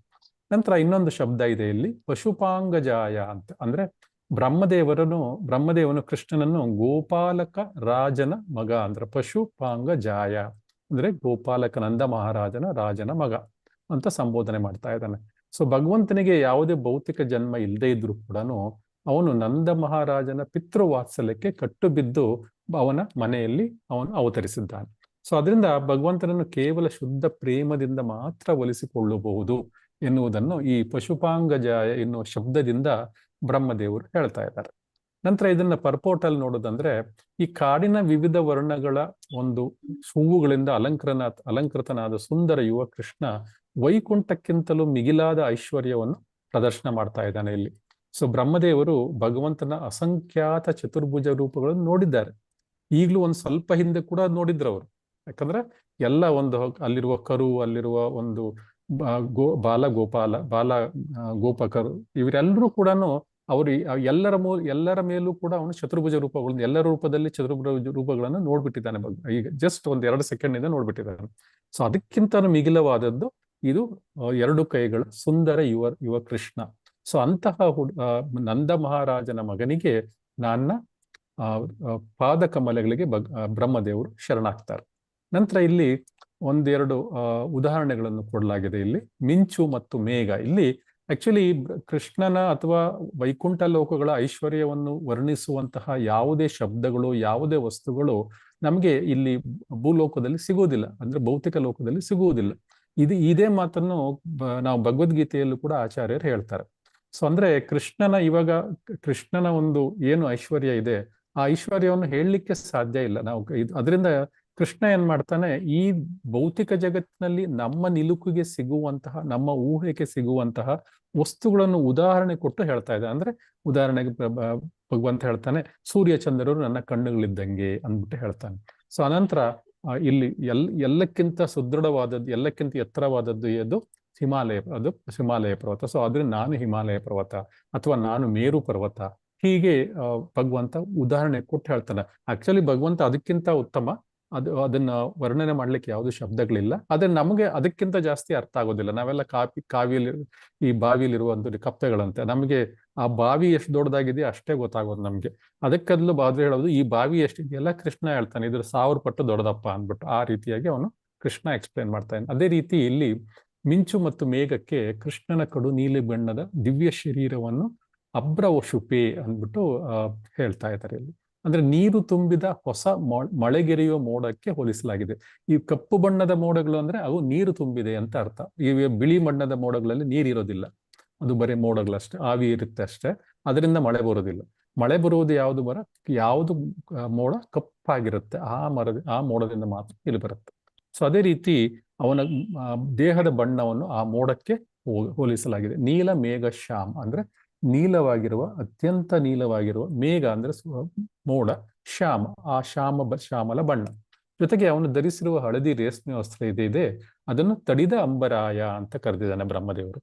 ಅಂದ್ರೆ ಆ ಮೋಡದ ನಡುವೆ ಕಪ್ಪು ನೀಲ ಮೇಘ ಮೋಡದ ನಡುವೆ ಭಗವಂತ ರೇಷ್ಮೆ ಧರಿಸಿರುವ ಹಳದಿ ರೇಷ್ಮೆ ವಸ್ತ್ರ ಏನಿದೆ ಅದು ಜಗಜಗಿಸುತ್ತಾ ಇದೆ. ತೇಜಸ್ವಿ ಮಿಂಚಿಗೆ ಹೋಲಿಸಾಗಿದೆ. ಅದು ಏನು ಮಿಂಚು ಬರುತ್ತೆ ಆ ಮಿಂಚಿಗೆ ಭಗವಂತನ ಆ ಹಳದಿ ರೇಷ್ಮೆ ವಸ್ತ್ರವನ್ನು ಹೋಲಿಸಲಾಗಿದೆ. ಅಂದ್ರೆ ಮತ್ತೆ ಇದು ನಂತರ ಇನ್ನೊಂದೇನೆಂದ್ರೆ ನೈಸರ್ಗಿಕವಾದ ಅಲಂಕಾರ. ಇಲ್ಲಿ ವೈಕುಂಠದಲ್ಲಿ ಚಿನ್ನದ ಆಭರಣಗಳು, ಚಿನ್ನದ ಕಿರೀಟಗಳು ಎಲ್ಲ ಇರುತ್ತವೆ. ಅವೆಲ್ಲ ಇಲ್ಲ ಇಲ್ಲಿ. ವಜ್ರದ ಕಿರೀಟಗಳು ಏನು ಇಲ್ಲ. ಇಲ್ಲೇನಿದೆ? ಕಾಡಿನ ಎಲೆಗಳು, ಕಾಡಿನ ಹಣ್ಣುಗಳು, ಕಾಡಿನ ಹೂವುಗಳು, ಇವುಗಳನ್ನೇ ಅವನು ಭಗವಂತ ಅಲಂಕಾರಕವಾಗಿ ಬಳಸಿದ್ದಾನೆ. ಸೊ ನಿಜವಾದ ಆಧ್ಯಾತ್ಮಿಕ ಸೌಂದರ್ಯಕ್ಕೆ ಕೃತಕ ಭೌತಿಕ ವೈಭವದ ಅಗತ್ಯವಿಲ್ಲ ಇದನ್ನು ತಿಳಿಸುತ್ತೆ. ಅದಕ್ಕೆ ನಮ್ಮ ಪ್ರೈಮ್ ಮಿನಿಸ್ಟರ್ ಹೇಳ್ತಾ ಇದ್ದಾರೆ, ಬಂಗಾರ ಎಲ್ಲ ಬಿಟ್ಬಿಡಿ, ಹಂಗೆ ಅಡ್ಜಸ್ಟ್ ಮಾಡ್ಕೊಳ್ಳಿ ಅಂದ್ಬಿಟ್ಟು. ಸೊ ಅದಕ್ಕೆ ಹೇಳ್ತಾ ಇರೋದು, ಓಕೆ ಸೌಂದರ್ಯ ಇದಕ್ಕೆ ನಾವು ಬಂಗಾರ ಹಚ್ಕೊಳ್ಳೋ, ಮೈ ತುಂಬಾ ಬಂಗಾರ ಹಾಕೊಳ್ಳೋ ಅವಶ್ಯಕತೆ ಇಲ್ಲ ಅಂದ್ಬಿಟ್ಟು. ಸೊ ಅದು ಬೇರೆ ವಿಷಯ. ಸೊ ನಂತರ ಇಲ್ಲಿ ಉದಾಹರಣೆಗೆ ನಾವು ನೋಡೋದಂದ್ರೆ ಬ್ರಹ್ಮ ಸಂಹಿತೆಯಲ್ಲಿ ಬ್ರಹ್ಮಾವತಂಸ ಅಚಿತಾಂಬುಜ ಸುಂದರಾಂಗಂ ಅಂತ ಬ್ರಹ್ಮದೇವರು ಹೇಳ್ತಾರೆ. ಅದೇ ಮಾತನ್ನು ಬರುವಂತ ಅರ್ಥವಂತ ಬರುವಂತ ವಸ್ತುಗಳನ್ನು, ಶಬ್ದಗಳನ್ನು ಇಲ್ಲಿ ಬ್ರಹ್ಮದೇವರು ಬಳಸಿದ್ದಾರೆ. ನಂತರ ಇಲ್ಲಿ ಬ್ರಹ್ಮದೇವನಿಗೆ ಈ ಕೃಷ್ಣನ ಈ ಕವಲ, ವೇಣು ಮತ್ತು ಬೆತ್ತ ಹಿಡಿದ ಸಹಜ ರೂಪ ವೈಕುಂಠದ ಚತುರ್ಭುಜ ರೂಪಗಳಿಗೆ ಅಂತ ಹೆಚ್ಚು ಆಕರ್ಷಣವಾಗಿ ಯಾಕೆ ಕಾಣಿಸ್ತಾ ಇದೆ ಅಂತ ಇವಾಗ ನಮ್ಗೆ ಗೊತ್ತಾಯ್ತು. ಅದೇ ರೀತಿ ಸೃಷ್ಟಿಕರ್ತನಾದ ಬ್ರಹ್ಮನು ಪ್ರಾರ್ಥನೆ ಮಾಡುವಾಗ ಕೃಷ್ಣನು ಕೈಯಲ್ಲಿ ಮೊಸರಿನ ತುತ್ತನ್ನು ಹಿಡ್ಕೊಂಡಿರೋದು ಈ ಚಿತ್ರದಲ್ಲಿ ನಾವು ನೋಡ್ತಾ ಇದ್ದೀವಿ. ಭಕ್ತನ ಮತ್ತು ಭಗವಂತನ ನಡುವಿನ ಸಂಬಂಧದ ಬಗ್ಗೆ ನಮಗೆ ಎಷ್ಟು ಭಗವಂತ ನಮ್ಮನ್ನು ಎಷ್ಟು ಪ್ರೀತಿಯಿಂದ ಅಂದ್ರೆ ಎಷ್ಟು ವಾತ್ಸಲ್ಯ ಭಾವದಿಂದ ನೋಡ್ತಾನೆ ಅನ್ನೋದನ್ನು ನಾವು ತಿಳ್ಕೊಳ್ಬೇಕು. ಅದರಿಂದ ನಮಗೆ ತಿಳ್ಕೊಳ್ಬೇಕಾಗಿರೋದು ಏನು ಅಂದ್ರೆ ನಮ್ಮ ಜೀವನದಲ್ಲಿ ತಪ್ಪುಗಳಾದಾಗ, ಅಂದ್ರೆ ಬ್ರಹ್ಮನಿ ದೇವನಿಂದ ತಪ್ಪಾಗಿದೆ ಇವಾಗ, ಅದರಿಂದ ಅಥವಾ ಅಹಂಕಾರ ತಲೆದೋರಿದಾಗ ಏನ್ ಮಾಡ್ಬೇಕು? ಬ್ರಹ್ಮದೇವನಂತೆ ನಾವು ತಕ್ಷಣವೇ ನಮ್ಮ ತಪ್ಪುಗಳನ್ನು ಒಪ್ಪಿಕೊಳ್ಳಬೇಕು, ನಮ್ರತೆಯಿಂದ ಭಗವಂತನಿಗೆ ಶರಣಾಗಬೇಕು. ಅದೇ ಮತ್ತು ಭಗವಂತನಿಗೆ ನಮ್ಮ ಭೌತಿಕ ಸಂಪತ್ತು, ಕೃತಕ ಪ್ರದರ್ಶನಗಳ ಅವಶ್ಯಕತೆ ಇಲ್ಲ. ನಾವು ಪ್ರೀತಿಯಿಂದ ಅರ್ಪಿಸುವ ಸರಳವಾದ ಕಾಣಿಕೆ, ಅವನಿಗೆ ಒಂದು ಹೂವು ಕೊಟ್ಟರೆ ಸಾಕು. ಕಾಡಿನ ಒಂದು ಹೂ ಕೊಟ್ಟರು ಸಾಕು. ಕಾಡಿನಲ್ಲಿರೋ ಒಂದು ಎಲೆ ಕೊಟ್ಟರು ಆಯ್ತು, ಒಂದು ತುಳಸಿ ಎಲೆ ಕೊಟ್ಟರು ಆಯ್ತು. ಸೊ ಅದನ್ನು ಕೂಡ ಅದರಿಂದನೇ ಭಗವಂತ ಸಂತುಷ್ಟಗೊಳ್ತಾನೆ. ಅವನಿಗೇನು ನಾವು ಬಂಗಾರದ ಕಿರೀಟವನ್ನು ಹೊದಿಸುವಂಥದ್ದು ಅಥವಾ ವಜ್ರ ವೈಡೂರ್ಯಗಳಿಂದ ತುಂಬಿರುವ ಒಂದು ಕಿರೀಟವನ್ನು ದಾನ ಕೊಡುವುದು, ಇವೆಲ್ಲ ಅಷ್ಟೊಂದು ಅವಶ್ಯಕತೆ ಇಲ್ಲ ಭಗವಂತನಿಗೆ. ಅವನ ಹತ್ರ ಬೇಕಾದಷ್ಟಿದೆ. ಅದರಿಂದ ನಾವು ಭಗವಂತ ನಮ್ಮಿಂದ ಏನ್ ಮಾಡ್ತಾ ಇರೋದಷ್ಟೇ, ಪತ್ರಂ ಪುಷ್ಪಂ ಫಲಂ ತೋಯಂ ಅಷ್ಟೇ. ಸೊ ನಂತರ ಈ ಅತ್ಯದ್ಭುತವಾದ ಈ ಶ್ಲೋಕದಲ್ಲಿ ಇಡೀ ಬ್ರಹ್ಮಸ್ತುತಿಗೆ ಮೊದಲನೇ ಶ್ಲೋಕ ಇದು. ಇಲ್ಲಿ ದೇವರು ಅಂದ್ರೆ ಕೇವಲ ಒಬ್ಬ ನಿರ್ದಯವಾದ ನ್ಯಾಯಾಧೀಶ ಅಥವಾ ಕಣ್ಣಿಗೆ ಕಾಣದ ನಿರಾಕಾರ ಶಕ್ತಿ ಎನ್ನುವ ತಪ್ಪು ಕಲ್ಪನೆ ಇರುತ್ತೆ ಜನಗಳಿಗೆ. ಇದು ಸರಿಯಲ್ಲ.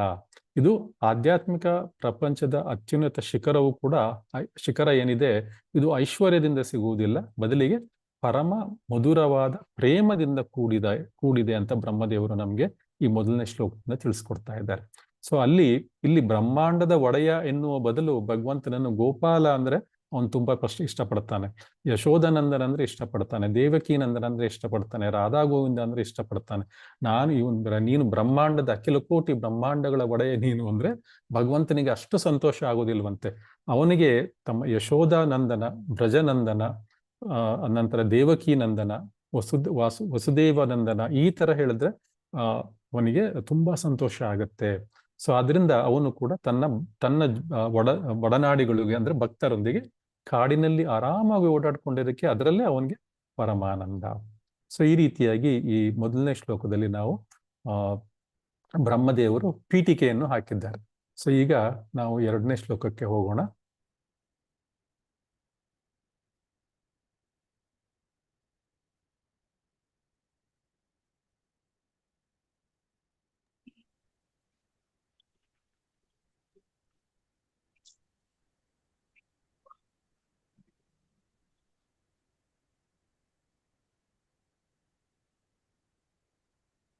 PDF ಕಾಣಿಸ್ತಾ ಇದೆಯಲ್ಲ? ಕಾಣಿಸ್ತಿದೆ. ಶ್ಲೋಕ 2. ಅಸ್ಯಾಪಿ ದೇವ ವಪುಷೋ ಮದನುಗ್ರಹಸ್ಯ ಸ್ವೇಚ್ಛಾಮಯಸ್ಯ ನ ತು ಭೂತಮಯಸ್ಯ ಕೋ ಅಪಿ ನೇಷೇ ಮಹೀತ್ವವಸಿತುಂ ಮನಸಾಂತರೇಣ ಸಾಕ್ಷಾತ್ ತವೈವ ಕಿಮುತಾತ್ಮ ಸುಖಾನುಭೂತೆ. ಈಗ ರಿಪೀಟ್ ಮಾಡೋಣ. ಅಸ್ಯಾಪಿ ದೇವ ವಪುಷೋ ಮದನುಗ್ರಹಸ್ಯ ಅಸ್ಯಾಪಿ ದೇವ ವಪುಷೋ ಮದನುಗ್ರಹಸ್ಯ ಸ್ವೇಚ್ಛಾಮಯಸ್ಯ ನ ತು ಭೂತಮಯಸ್ಯ ಕೋ ಅಪಿ ಸ್ವೇಚ್ಛಾಮಯಸ್ಯ ನ ತು ಭೂತಮಯಸ್ಯ ಕೋ ಅಪಿ ಅಸ್ಯಾಪಿ ದೇವ ವಪುಷೋ ಮಧುಗ್ರಹಸ್ಯ ಅನುಗ್ರಹಸ್ಯ ಅಸ್ಯಾಪಿ ದೇವ ವಪುಷೋ ಮದನುಗ್ರಹಸ್ಯ ಸ್ವೇಚ್ಛಾಮಯಸ್ಯ ನ ತು ಭೂತಮಯಸ್ಯ ಕೋ ಅಪಿ ಸ್ವೇಚ್ಛಾಮಯಸ್ಯ ನ ತು ಭೂತಮಯಸ್ಯ ಕೋ ಅಪಿ ನ ಈಶೇ ಮಹಿತ್ವಯಸಿತುಂ ಮನಸಾಂತರೇಣ ನೇಷೇ ಮಹೀತ್ವವಸಿತುಂ ಮನಸಾಂತರೇಣ ಸಾಕ್ಷಾತ್ ತವೈವ ಕಿಮುತಾತ್ಮ ಸುಖಾನುಭೂತೆ ಸಾಕ್ಷಾತ್ ವೈವ ಕಿಮುತಾತ್ಮ ಸುಖಾನುಭೂತೆ ನೇಷೇ ಮಯೀತ್ವವಸಿತುಂ ಮನಸಾಂತರೇಣ ಸಾಕ್ಷಾತ್ ತವೈವ ಕಿಮುತಾತ್ಮ ಸುಖಾನುಭೂತೆ ನೇತೆ ಮಹೀತ್ವವಸಿತುಂ ಮನಸಾಂತರೇಣ ಸಾಕ್ಷಾತ್ ತವೈವ ಸಾಕ್ಷಾತ್ ವೈವ ಕಿಮುತಾತ್ಮ ಸುಖಾನುಭೂತೆ. ಯಾರಾದ್ರೂ ಓದ್ತೀರಾ ಶ್ಲೋಕ ಒಂದಿಬ್ರು? ಹರೇ ಕೃಷ್ಣ ಪ್ರಭುಜಿ, ನಾನು ಓದ್ಲಾ? ಓದಿ ಮತ್ತೆ. ಅಸ್ಯಾಪಿ ದೇವ ವಪುಷೋ ಮದನುಗ್ರಹಸ್ಯ ಸ್ವೇಚ್ಛಾಮಯಸ್ಯ ನ ತು ಭೂತಮಯಸ್ಯ ಕೋ ಅಪಿ ನೇಷೇ ಮಹೀತವಸಿತುಂ ಮನಸಾಂತರೇಣ ಸಾಕ್ಷಾತ್ ವೈವ ಕಿಮುತಾತ್ಮ ಸುಖಾನುಭೂತೆ. ಹರೇ ಕೃಷ್ಣ ಪ್ರಭುಜಿ. ಹರೇ ಹರೇ ಕೃಷ್ಣ. ಕೃಷ್ಣ ಪ್ರಭುಜಿ. ಶ್ಲೋಕ ಓದಿ 2. ಅಸ್ಯಾಪಿ ದೇವ ವಪುಷೋ ಮದನುಗ್ರಹಸ್ಯ ಸ್ವೇಚ್ಛಾಮಯಸ್ಯ ನ ತು ಭೂತಮಯಸ್ಯ ಕೋಪಿ ನೇಷೇ ಮಹೀತ್ವವಸಿತುಂ ಮನಸಾಂತರೇಣ ಸಾಕ್ಷಾತ್ ವೈವ ಕಿಮುತಾತ್ಮ ಸುಖಾನುಭೂತೆ. ಧನ್ಯವಾದ ಪ್ರಭುಜಿ. ಹರೇ ಕೃಷ್ಣ. ಹರೇ ಓದ್ಲ ಕೃಷ್ಣ. ಪ್ರಭುಜಿ. ಓದಿ ಮತ್ತೆ. ಅಸ್ಯಾಪಿ ದೇವ ವಪುಷೋ ಮದನುಗ್ರಹಸ್ಯ ಸ್ವೇಚ್ಛಾಮಯಶ್ಚ ನ ತು ಭೂತಮಯಸ್ಯ ಕೋಪಿ ನೇಷೇ ಮಹೀತ್ವವಸಿತುಂ ಮನಸಾಂತರೇಣ ಸಾಕ್ಷಾತ್ ತವೈವ ಕಿಮುತಾತ್ಮ ಸುಖಾನುಭೂತೆ. ಹರೇ ಕೃಷ್ಣ ಪ್ರಭುಜಿ, ಧನ್ಯವಾದ. ಹರೇ ಕೃಷ್ಣ. ಅಸ್ಯ ಈ ಅಸ್ಯ ಅಸ್ಯಾಯಿ ಅಪಿ ಕೂಡ ಅಪಿ ಅಪಿ ಕೂಡ ದೇವ ಹೇ ದೇವ ದೇವ ಹೇ ಹೇ ಭಗವಂತನೇ ದೇವ ಹೇ ಭಗವಂತನೇ ದೇವ ಹೇ ದೇವ ಭಗವಂತ, ಹೇ ಭಗವಂತನೇ ವಪುಷಃ ಶರೀರವುಳ್ಳವನ ವಪುಷಃ ಶರೀರವುಳ್ಳವನ ಮದನುಗ್ರಹಸ್ಯ ನನ್ನಲ್ಲಿ ಕರುಣೆ ತೋರಿರುವ ಅನುಗ್ರಹದಲ್ಲಿ ಕರುಣೆ ತೋರಿರುವ ಸ್ವಇಚ್ಛಾಮಯಸ್ಯ ನಿನ್ನ ಶುದ್ಧ ಭಕ್ತರ ಕಾಮನೆಗಳಿಗೆ ಸ್ಪಂದಿಸುವ ಸ್ವಇಚ್ಛಾಮಯಸ್ಯ ನಿನ್ನ ಶುದ್ಧ ಭಕ್ತರ ಕಾಮನೆಗಳಿಗೆ ಸ್ಪಂದಿಸುವ ನ ಇಲ್ಲ ನಾ ಇಲ್ಲ ತು ಅದಲ್ಲದೆ ತು ಅದಲ್ಲದೆ ಭೂತಮಯಸ್ಯ ಪಂಚಭೂತಗಳಿಂದ ಕೂಡಿದ ಭೂತಮಯಸ್ಯ ಪಂಚಭೂತಗಳಿಂದ ಕೂಡಿದ ಕ ಬ್ರಹ್ಮನು ಕಹ ಬ್ರಹ್ಮನು ಅಪಿ ಕೂಡ ಅಪಿ ಅಪಿ ಕೂಡ ನ ಈಶೆ ನಾನು ಸಮರ್ಥನಲ್ಲ ನಾ ನ ಈಶೆ ಈಶೆ ನಾನು ಸಮರ್ಥನಲ್ಲ ಮಹಿ ಶಕ್ತಿಯನ್ನು ಮಹೀಶ ಮಹಿ ಶಕ್ತಿಯನ್ನು ತು ನಿಶ್ಚಯವಾಗಿಯೂ ತೂ ತೂ ನಿಶ್ಚಯ ನಿಶ್ಚಯವಾಗಿಯೂ ಅವಸಿತುಂ ಅಳೆಯಲು ಅವಸಿತ ಅವಸಿಯಲು ಮನಸ ನನ್ನ ಮನಸ್ಸಿನಿಂದ ಮನಸ್ಸ ಮನಸ್ಸು ನನ್ನ ನನ್ನ ಮನಸ್ಸಿನಿಂದ ಅಂತರೇಣ ನಿಯಮಿಸಲ್ಪಟ್ಟ ಅಂತರೇ ಮತ್ತು ನಿಗ್ರಹಿಸಲ್ಪಟ್ಟ ನಿಯಮಿಸಲ್ಪಟ್ಟ ಗ್ರಹಿಸಲ್ಪ ಅಂತರೇಣ ನಿಯಮಿಸಲ್ಪಟ್ಟ ಮತ್ತು ನಿಗ್ರಹಿಸಲ್ಪಟ್ಟ ಅಂತರೇಣ ನಿಯಮಿಸಲ್ಪಟ್ಟ ಮತ್ತು ನಿಗ್ರಹಿಸಲ್ಪಟ್ಟ ಸಾಕ್ಷಾತ್ ನೇರವಾಗಿ ಸಾಕ್ಷಾತ್ ನೇರವಾಗಿ ತವ ನಿನ್ನ ತವ ತವ ನಿನ್ನ ನಿನ್ನ ಏವ ನಿಶ್ಚಯವಾಗಿಯೂ ಏವ ಏವ ನಿಶ್ಚಯವಾಗಿಯೂ ಕಿಂ ಊತ ಏನೆಂದು ಹೇಳಲಿ ಕಿಂ ಕಿಂ ಉತ ಊತ ಏನೆಂದು ಹೇಳಲಿ ಆತ್ಮ ನಿನ್ನಲ್ಲೇ ಆತ್ಮ ನಿನ್ನಲ್ಲೇ ಸುಖ ಸಂತೋಷವನ್ನು ಸುಖ ಸುಖ ಸಂತೋಷವನ್ನು ಅನುಭೂತೇಹಿ ಅನುಭವಿಸುವ ಅನುಭವಿಸುವ ಅನ್ನುವಾದ ಮತ್ತು ಭಾವಾರ್ಥ ಶ್ರೀಲ ಪ್ರಭುಪಾದರಿಂದ ಶ್ರೀಲ ಪ್ರಭುಪಾದರಿಗೆ ಜಯವಾಗಲಿ. ನನ್ನ ಪ್ರಿಯ ಪ್ರಭು, ನನಗೆ ಅಪಾರ ಕರುಣೆ ತೋರಿದ ನಿನ್ನ ಪರಿಶುದ್ಧ ಭಕ್ತರ ಇಚ್ಛೆಗಳನ್ನು ಪೂರೈಸಲೆಂದೇ ಆವಿರ್ಭವಿಸುವ ಈ ನಿನ್ನ ದಿವ್ಯ ದೇಹದ ಶಕ್ತಿಯನ್ನು ನಾನಾಗಲಿ ಬೇರೆ ಯಾರೇ ಆಗಲಿ ಅಳಿಯಲಾರೆವು. ನನ್ನ ಮನಸ್ಸು ಭೌತಿಕ ವ್ಯವಹಾರಗಳಿಂದ ಸಂಪೂರ್ಣವಾಗಿ ಹಿಂತೆಗೆದಿದ್ದರೂ ನಾನು ನಿನ್ನ ವ್ಯಕ್ತಿಗತ ರೂಪವನ್ನು ಅರ್ಥ ಮಾಡಿಕೊಳ್ಳಲಾರೆನು. ಹೀಗಿರುವಾಗ ನಿನ್ನೊಳಗೆ ನೀನೇ ಅನುಭವಿಸುವ ಸಂತೋಷವನ್ನು ನಾನು ಹೇಗೆ ಅರ್ಥ ಮಾಡಿಕೊಳ್ಳಲು ಸಾಧ್ಯ? ರಿಪೀಟ್ ಮಾಡೋಣ. ನನ್ನ ಪ್ರಿಯ ಪ್ರಭು, ನನ್ನ ಪ್ರಿಯ ಪ್ರಭು, ನನಗೆ ಅಪಾರ ಕರುಣೆ ತೋರಿದ ನನಗೆ ತೋರಿದ ನಿನ್ನ ಪರಿಶುದ್ಧ ಭಕ್ತರ ಇಚ್ಛೆಗಳನ್ನು ನಿನ್ನ ಪರಿಶುದ್ಧ ಭಕ್ತರ ಇಚ್ಛೆಗಳನ್ನು ಪೂರೈಸಲೆಂದೇ ಆವಿರ್ಭವಿಸಿರುವ ಆವಿರ್ಭವಿಸುವ ನಿನ್ನ ಈ ದಿವ್ಯ ದೇಹದ ಶಕ್ತಿಯನ್ನು ನಾನಾಗಲಿ ಈ ನಿನ್ನ ದಿವ್ಯ ದಿವ್ಯ ದೇಹದ ನಾನಾಗಲಿ ಬೇರೆ ಯಾರೇ ಆಗಲಿ ಅಳಿಯಲಾರೆವು. ಬೇರೆ ಯಾರೇ ಆಗಲಿ ಅಳಿಯಲಾರೆವು. ನನ್ನ ಮನಸ್ಸು ಭೌತಿಕ ವ್ಯವಹಾರಗಳಿಂದ ನನ್ನ ಮನಸ್ಸು ಭೌತಿಕ ವ್ಯವಹಾರಗಳಿಂದ ಸಂಪೂರ್ಣವಾಗಿ ಹಿಂತೆಗೆದಿದ್ದರೂ ತೆಗೆದಿದ್ದರೂ ನಾನು ನಿನ್ನ ವ್ಯಕ್ತಿಗತ ರೂಪವನ್ನು ಅರ್ಥ ಮಾಡಿಕೊಳ್ಳಲಾರೆನು. ನಾನು ವ್ಯಕ್ತಿಗತ ರೂಪವನ್ನು ಅರ್ಥ ಮಾಡಿಕೊಳ್ಳಲಾರೆನು. ಹೀಗಿರುವಾಗ ನಿನ್ನೊಳಗೆ ನೀನೇ ಅನುಭವಿಸುವ ಸಂತೋಷವನ್ನು ನಿನ್ನೊಳಗೆ ನೀನೇ ಅನುಭವಿಸುವ ಸಂತೋಷವನ್ನು ನಾನು ಹೇಗೆ ತಾನೇ ಅರ್ಥ ಮಾಡಿಕೊಳ್ಳಲು ಸಾಧ್ಯ? ನಾನು ಹೇಗೆ ತಾನೇ ಅರ್ಥ ಮಾಡಿಕೊಳ್ಳಲು ಸಾಧ್ಯ? ಭಾವಾರ್ಥ ಯಾರು ಓದ್ತೀರಾ? ಅವಾಗ್ಲೇ ಓದ್ದೇವ್ರವ್ರು ಓದಿ. ಓದ್ಲಾ ಪ್ರಭುಜಿ? ಅವಾಗ್ಲೇ ಓದಿಲ್ವಲ್ಲ ನೀವು? ಇಲ್ಲ ಓದಿ ಮಾತಾಚಿ. ಕೃಷ್ಣ ದೇವೋತ್ತಮ ಪರಮಪುರುಷ ಎಂಬ ಗ್ರಂಥದ ಪ್ರಥಮ ಸಂಪುಟದ 14ನೆಯ ಅಧ್ಯಾಯದಲ್ಲಿ ಶ್ರೀಲ ಪ್ರಭುಪಾದರು ಬ್ರಹ್ಮನು ಈ ಕೆಳಗಿನಂತೆ ಪ್ರಾರ್ಥನಾ ಭಾವವನ್ನು ಈ ಶ್ಲೋಕದಲ್ಲಿ ವ್ಯಕ್ತಪಡಿಸಿದನೆಂದು ವಿವರಿಸಿರುತ್ತಾರೆ. ಗೋಪಾಲಕರ ಶಿಶುವಾಗಿ ನಿನ್ನ ಆವಿರ್ಭಾವವು ಭಕ್ತರ ಕಲ್ಯಾಣಕ್ಕಾಗಿಯೇ ಆಗಿದೆ. ನಾನು ನಿನ್ನ ಗೋವುಗಳನ್ನು, ಬಾಲಕರನ್ನು ಹಾಗೂ ಕರುಗಳನ್ನು ಕದಿಯುವುದರ ಮೂಲಕ ನಿನ್ನ ಪಾದಕಮಲಗಳಲ್ಲಿ ಅಪರಾಧವೆಸಗಿದ್ದರೂ ನೀನೀಗ ನನಗೆ ಕರುಣೆ ತೋರಿಸುತ್ತಿರುವೆ ಎಂಬುದನ್ನು ನಾನು ಅರ್ಥ ಮಾಡಿಕೊಳ್ಳಬಲ್ಲೆನು. ಅದೇ ನಿನ್ನ ದಿವ್ಯ ಗುಣ. ಭಕ್ತರ ಬಗೆಗೆ ನೀನು ತುಂಬ ವಾತ್ಸಲ್ಯಮಯಿ. ನನ್ನ ಬಗೆಗೆ ನೀನು ವಾತ್ಸಲ್ಯಮಯಿಯಾಗಿದ್ದರೂ ನಿನ್ನ ದೈಹಿಕ ಚಟುವಟಿಕೆಗಳ ಶಕ್ತಿಯನ್ನು ನಾನು ಅಳೆಯಲಾರೆನು.